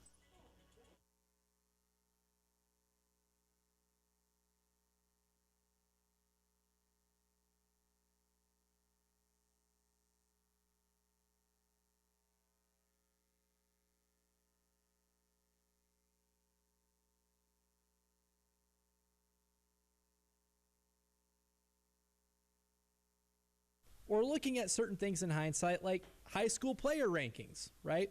And later on in this offseason for football, I want to do a larger study on how accurate sites like On3 and 24/7 are when it comes to producing All-American or All-Conference players, like how good they are actually in college. I've seen a few studies that do the same type of study, but they try to project it towards the NFL. Like, how accurate is it to producing projections for the NFL level? But for our purposes, we don't care as much about how good they are in the NFL because we covered how these guys are when they play in college. So we'll do deeper looks on that. But Antonio Morales from The Athletic re-ranked the quarterbacks from the 2023 high school recruiting cycle from that class. And a few things that are interesting. One, just who he has in the rankings, and then two, where their original ranking is. Now, he cites the rankings from the 24/7 Sports Composite, which takes into account all of the websites and comes up with a composite number for these players. And if you didn't hear it in the first segment, here's how the top 6 go, and you're going to hear why we limit it to 6. Number 1 was Dante Moore at Oregon, previously of UCLA, who was the number 4 overall player, number 3 quarterback in that class. Number 2, he's got Arch Manning. He was the number 1 overall player and the number 1 quarterback in that class. Number 3, Darian Mensah at Miami, formerly of Duke and Tulane. He was the number 2,289th overall ranked player in that class, was ranked as the number 135th best quarterback in that class. Sam Leavitt at number 4 at LSU, previously of Arizona State and Michigan State, was number 311 overall and the number 21 quarterback. Number 5, Marcel Reed at A&M, who was number 296 overall, the number 20 quarterback. And then we get to Lenora Sellers, who was number 256 overall and the number 18 quarterback. So the first thing, Preston, is if we're looking at this throughout the totality of these guys' careers and what they are right now, does it feel sensible to have Lenora Sellers at 6 behind those other players and ahead of like a Nico Iamaleava or a Devin Dampier at Utah and Avery Johnson at Kansas State? Yeah, it does feel sensible to me. And again, I don't. This is not a Garnet Glasses segment, so I'm not trying to just look back 2 years ago. But I think when you take all of the tools that he has and the flashes, despite his numbers being down last year, there was some flashes of brilliance on that field last year. I think you can still put him there. And then if I'm thinking from a value perspective, okay, let's say if he is number 6, well, he was number 18. So you've already got a huge value proposition. Mm-hmm. I mean, it's not like Darian Mensah. Oh, the Darian Mensah value is off the charts stupid. You know what I'm saying? But there is a huge value proposition in the guy that was supposedly number 18, and now he's number 6, and that's still even debatable. So, yeah, I do think it's reasonable for you to be there. Because most of these guys technically have gone up on this list. Even number 1, Dante Moore, wasn't considered the number 1 quarterback in the class coming out of high school. Most of these guys have gone up except Arch Manning, because Arch Manning would have to be number 1 on this list in order to fulfill that type of promise. But number 2 still isn't bad. Still right there. And for a lot of these guys, I think the common denominator is you see it in flashes. And the one who will end up looking back on as the best of the bunch is going to be one who puts it together the most consistently. Because you saw the flashes from Dante Moore this year. A little more consistency, especially in playoff games, would have been nicer. He didn't have the greatest game against Texas Tech. Definitely didn't have the greatest game against Indiana, where Indiana beat him up pretty good in that game. You look at Arch Manning and how bad he was at the beginning of the season, but then you saw the growth he had at the end of the year. Can he put together a full 12 games of that? Darian Mensah is now on school 3 in 3 years, but he's climbing the ladder, and now he's doing it at a place where the expectation is significantly higher than it was at Duke. And his production has been so good these last 2 years where he's won 2 conference championships in 2 different leagues. Can he make it a third? Different level set of expectations for him. Sam Levitt, you have seen kind of a duality with him, especially last year, where, yeah, he threw 22 pass attempts and only had 82 yards against Mississippi State and was one of the reasons why they lost that game. But also the only loss Texas Tech took in the regular season was to Arizona State when he lit them up for 319. You've seen a duality of Sam Levitt. And then Marcel Reed, you saw him against bad teams have better statistical numbers, but then you've seen him against the best competition, and the numbers dipped a little bit. Can you see him in big-time games being a little bit better? And then we've got the whole 2-year dichotomy of Lenore Sellers, what we saw in the last 6 weeks of his regular season in 24 compared to what we saw for a majority of 25, where there was some regression.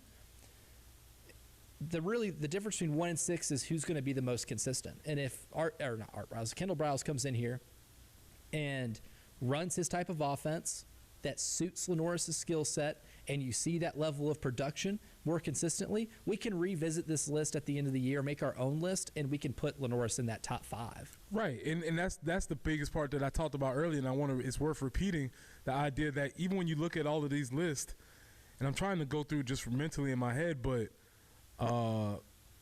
Dante Moore's offensive coordinator is now a head coach. Yep, at Kentucky Wilson. Arch Manning had the benefit of working with Steve Sarkisian, known as one of the best. Marcel Reed's OC is still there, but he stayed there, right? Colin Klein is now. His OC is now a head coach. Yes. And what happened with Lenore's OC? Fired before the year ended. I don't think you can have this discussion without bringing that huge point into this. So while these other guys benefited from having not merely competent but proficient offensive coordinators, Lenore's didn't have a bad, but he had a terrible offensive coordinator. Yeah, and I think and yes, this is me putting on my cape, and I am wearing my garnet glasses, but I think that it has to be part of the discussion. Certainly. And when it comes to the evaluation of even guys like Darian Mensah and Sam Levitt, they also have had 3 different offensive coordinators, but it's for different reasons. It's because they transferred, right? They have climbed up the ladder a little bit, especially now with Sam Levitt at LSU. That's climbing up the ladder into, going from Arizona State to a school that is expected to be not just competitive, but to win the SEC every single year. Like, that's that program's expectation. It changes a little bit. Right? And Darian Mensah is going to have another coordinator because he's also climbed the ladder because he's won everywhere he's gone and has earned the right to get paid a lot of money to go to Miami and play for them. With Lenore Sellers, it's been maybe some instability from the offensive coordinator position within his own program, and that's a lot different than it is with the situations those other 2 quarterbacks have faced, which is why I think this year, if he does tap back into that promise that he showed in 24 and even some of the flashes that he had last year with throwing the deep ball, escaping pockets at times, he couldn't escape all of them because that pressure rate was so high throughout the year. If he escaped all of them, then he would have been the number 1 pick, right? Because he would be considered a magician. But if he's able to put together that consistency for this year, and it shows that Kendall Briles is able to give him an offensive system that suits that skill set, the conversation around him will change significantly. Yeah, and that's what, because even despite all that, he's still in the conversation. Now, I would like to be in the conversation of competing for the Corley Pool Solutions Checkered Flag Challenge. I had half a year last year, and I finished last, but it's a new year. Starting today, our pal Josh Harris from Darlington Raceway is going to join us for our first edition of the Corley Pool Solutions Checkered Flag Challenge to kick off the 2026 season, and we're going to try to pick the Daytona 500. We'll do that coming up next year in the early game.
right, good news and bad news. The good news is those two earlier big tie-ups on 20 at 2 Notch, between 77 and 2 Notch, and the one at 26 westbound Lake Murray Boulevard. Those have been cleared up out of the way, but we got a couple of new ones. Sunset Boulevard near I-26 at Matthias Road, and stop-and-go traffic on I-20 between Alpine Road and 2 Notch Road now. Your weather outlook for today, going to be a pleasant day for you. Highs will be nice, be sunny skies. Enjoy it. This is Captain Dave in the Traffic Center.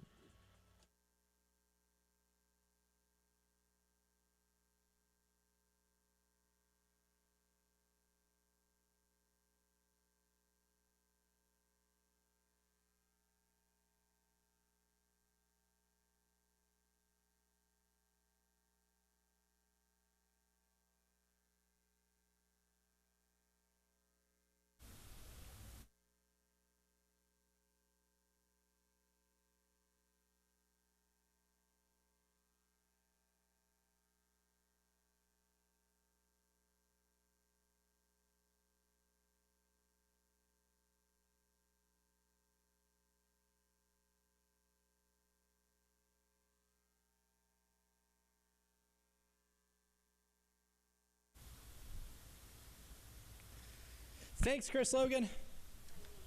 The shortest off-season in sports is over because it felt like yesterday where we had our recap of the Corley Pool Solutions Checkered Flag Challenge. And shout out to Corley Pool Solutions for joining us once again as a title sponsor. Again, if you didn't hear it from Chris Logan, the number to call is 803-445-8109 for all your pool needs. And you can always associate them with NASCAR, because one of my favorite things that NASCAR does, Preston Thorne, is that the biggest race is the first race.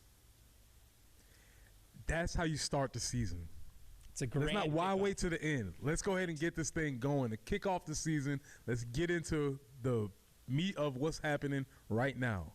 And as we always do, we'll bring on the president of Darlington Raceway, Josh Harris, who is a participant here in the Corley Pool Solutions Checkered Flag Challenge, and also my plug for all good racing track scouting reports. So, Josh, good morning. Welcome back to the Corley Pool Solutions Checkered Flag Challenge. And most importantly, did you get to enjoy the very short off season that the sport provides you? Yes, well, good morning, guys. It's good to be back on for another season of picks. And, yeah, the off-season was short. Seems like it flew by, but we did take a little time to enjoy the holidays. We did not enjoy the ice a couple of weeks ago, but we did enjoy the snow, and certainly ready to get things kicked off. I think you guys were mentioning it. We just come right out of the chute with our biggest event, the Daytona 500, the largest purse in motorsports at over $31 million on the line, and the title of Daytona 500 champion. So I'm down here in Daytona. The energy and the excitement is high, and everybody's looking forward to first cars on track racing tonight in the duel, and then just continuing all the way to Sunday. And that does lead me to now our new scoring system. The excitement's high in Daytona. It's exciting here in Studio 803 because we have a new scoring system. We have done some tweaking. This is called the Reggie Anderson Don't Win This Again rule, and we're trying to box him out here. But our new scoring system goes as this. If you pick the winner, that's 10 points. You get 6 points if your pick finishes between 2nd and 5th place, 5 points between 6th and 10th place, 4 points between 11th and 15th, 3 if you're between 16th and 20th, 2 points if you're between the 21st and 25th range, only 1 point. You get a participation point if your racer finishes outside the top 25. So I love the new scoring system. Josh, your thoughts on the new scoring system?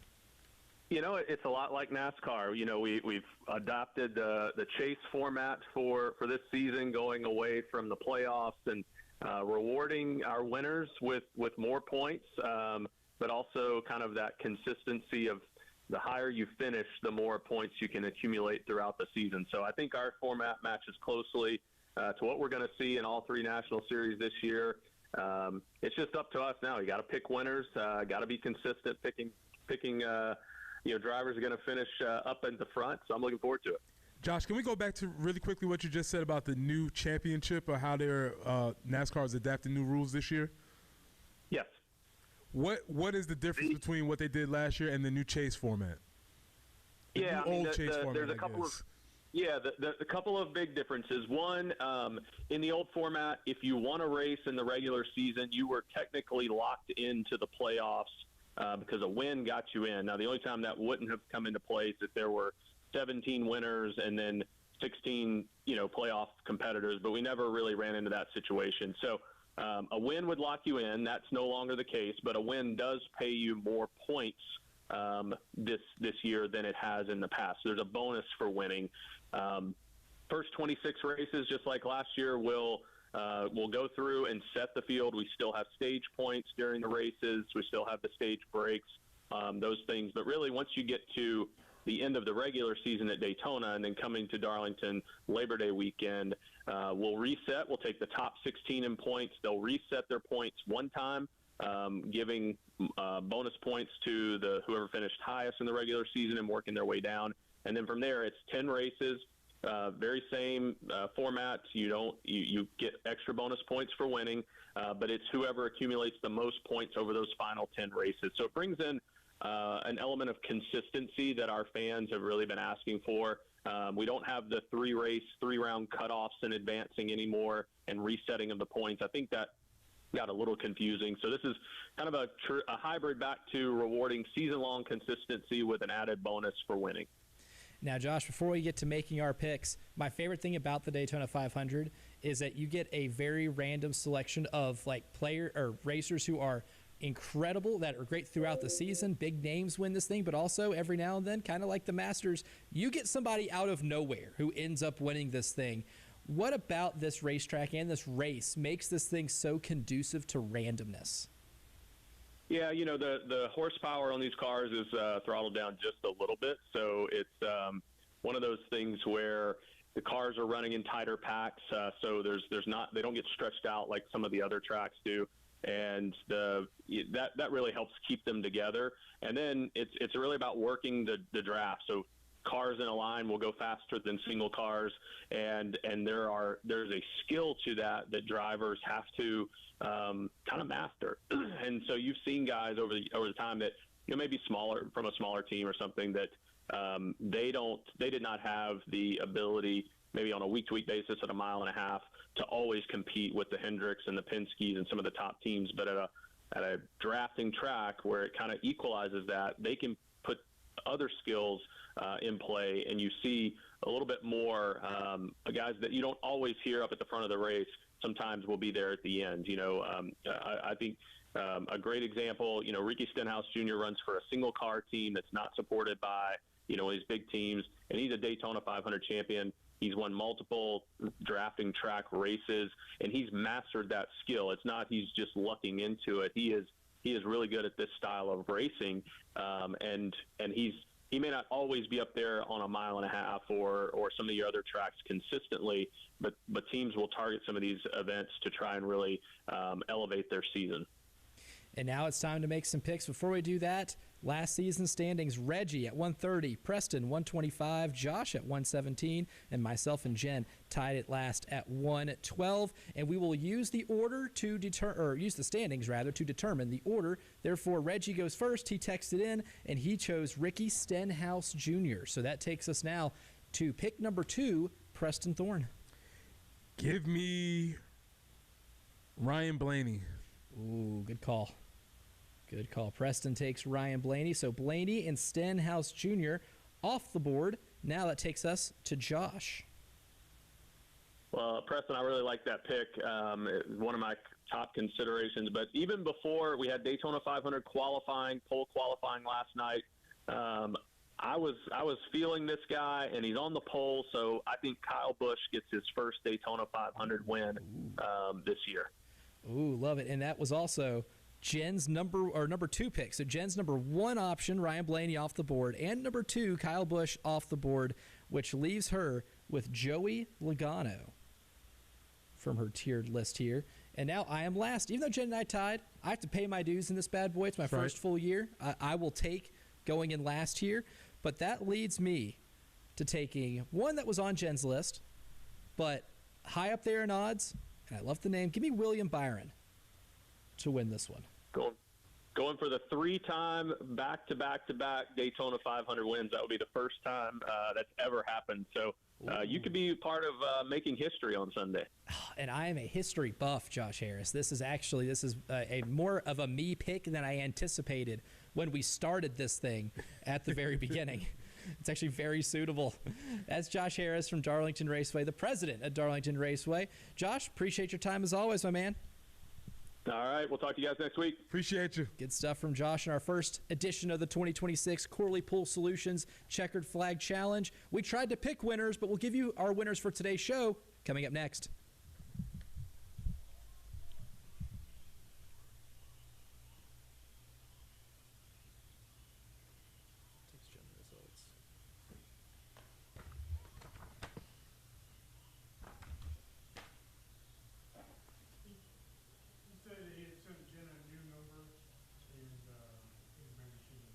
Oh, maybe.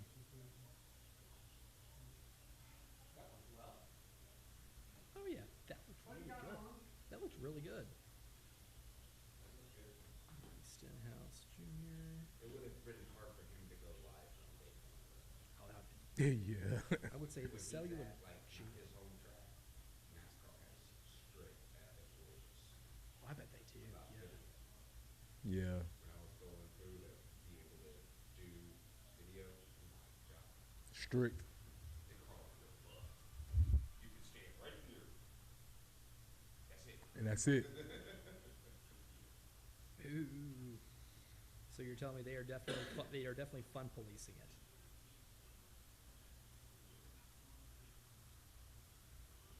It took full board approval for Cletus to get a camera in his truck and use it. Yeah, Oh, that sucks. Johnny's like, that's the most hoops I've ever had to jump through in my life. Unnecessarily.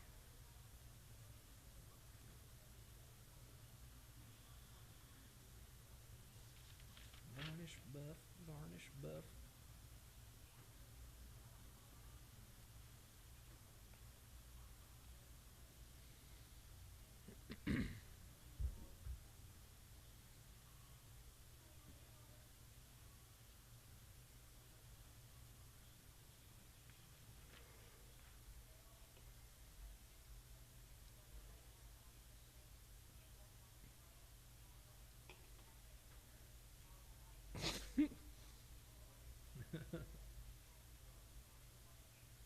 And we'll think about it for decades.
Survive. Sound like Harry Carey. To survive this winter season.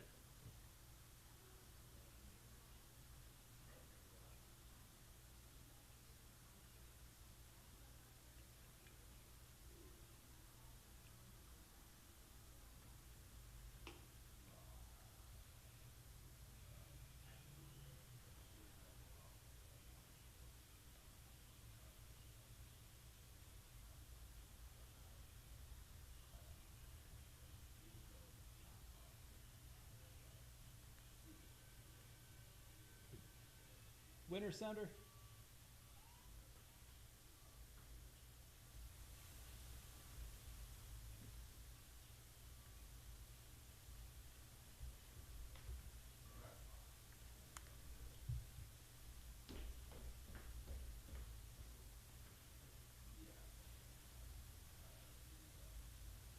It is more about them than it is about the team. Cannot play with them. Cannot win with them. Cannot coach with them. Can't do it. I want winners. Winners. And as always, we bring you our winners for today's show, brought to you by the Golden Spur. We had a doozy today. I've got 4 different winners Okay, I like it. listed out here for the show. And I want to give the first one, our Golden Spur winner, to our pal Walt. Listens every day. Yes. Texts in the Firehouse Subs text line. Today I learned Walt is a Wizards fan. And I think there is no better testament to one's character than sticking with their really bad pro sports franchise they fell in love with when they were a kid and still cheering for them, still being invested, despite them being really bad. It's not easy. It's a high character move, Walt. Yeah, and that is, again, and I like to offer my deepest apologies because I did not mean to send you astray. You're just trying to go to work this morning or just trying to do whatever you need to do, and some loser up there on the radio wants to talk about your watch. You're not even, this isn't even an NBA show. How did I catch a stray? I can't wait to listen to my favorite sports talk radio show that doesn't talk about my really bad NBA team. Oh, my God. I can't escape it. Much respect to you, Walt. I'm going to give a winner to someone who I don't really know what they do except in one context, and that is the fire marshal. Yes, I couldn't tell you the job. I don't know what the fire marshal does. I remember Fire Marshal Bill from Living Color, Jim Carrey. Shout out to them. Let me tell you something. Remember that? But I don't know what the fire marshal does except when he shows up, it's a good time. Like, he ends the good time, but whether you're talking about a gym or a bar or a club, when the fire marshal comes to shut down the place, it's been a good time. It's been popping. It's been a blast. So shout out to you, Fire Marshal. Even though you sometimes kind of a joy, you kind of kill the joy. But if you're there, it's good time has already been had. That's why my favorite high school basketball players of all times are the guys and girls even, that are fire marshal players, where when they show up, the gym gets so packed that we got to start shooing people away at the door. Zion Williamson was one of those. Mylasia Fulwiley in high school. Yep. Fire marshal player. Absolutely. Devin Downey, legendary. Yes. Legendary up in Chester and Fairfield, legendary. That's my favorite thing. Everybody in all 50 states in the United States of America, there is a handful of fire marshal players that have played in your area that have been so good that people just flock to watch. We have a fair share here. And I think everybody on our list that we drafted in the morning meeting, fire marshal. And as I said, I'm football guy all the way, but I think the best high school sports environment is packed gym. Yes. Oh, by far. I mean, the energy in a packed gym when a fire marshal player is there, or you got two teams going, and we're about to come. We're coming up on playoff time here soon, and you're about to have some of those things start popping off. But man, it's unmatched. See, if you have an idea, if anybody that's listening knows there's gonna be a fire marshal player or game, text me. Or text the text line and let me know, because I want to show up. I haven't been part of a fire marshal crowd in a long time. That is when it gets really fun. Another winner, high freak count. Because Andy Staples did, because it's talking about Jacarius Peak and his athleticism, accused South Carolina of having a high freak count. Does that necessarily translate to wins? No. But you can say that your team has a high freak count. And I think that's just a funny thing to say about any team. On that level, dances with names. Today we talked about the worm and Freddie Freeman busting out an exquisite worm. 10 out of 10. And I would just like to position that if you're out there recruiting athletes, you got to see them dance. You have to see them dance, because then you can know if they're true, if they have raw athleticism, which is straight line, or can they move a little bit. If they can do the salsa, they might be able to play wide receiver. Shout out to Victor Cruz, winner. Yes, Victor Cruz, certainly a winner. Because we have also, my other winner plays into that perfectly. And that is the athleticism triple crown. Come on down, Freddie Freeman. This is raw athleticism mixed with functional athleticism on your field of play, whether it's a baseball diamond, a football field, a basketball court. And also for Freddie Freeman, the reason it's a Triple Crown, sneaky athleticism. Because you wouldn't look at that guy and you wouldn't say, oh, he's probably really fast. For some reason, I don't know what it is, but you look at Freddie Freeman, Even though- and there's something that's like, you know what? I don't think he's raw athleticism or functional athleticism or can do the worm. So, our first ever award of the athleticism Triple Crown does go to Freddie Freeman. He gets it. That's a crowning achievement for my guy Freddie. And if you haven't done anything else with your day-to-day on lunch break, or if you're wasting time at your desk or wherever, just type in Freddie Freeman the worm and you'll be like, oh yeah, I get it. And my last one of the day too, danger. Because we talked about the winter Olympic sports that we'd want to do and that we don't want to do. And I think the line of demarcation of our desire to do some of these is the level of danger involved. Tyler Head, Jack Felcher, the extra point. They're winners. They're next.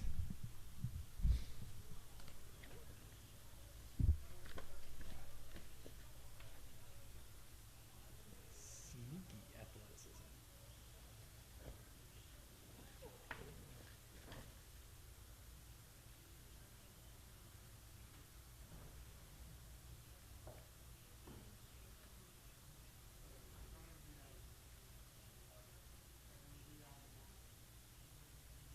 Oh, here's a good text from David Slaughter. Ray Allen in '92 had people waiting hours before to get in the gym in Dalzell. Dalzell's how you say that town?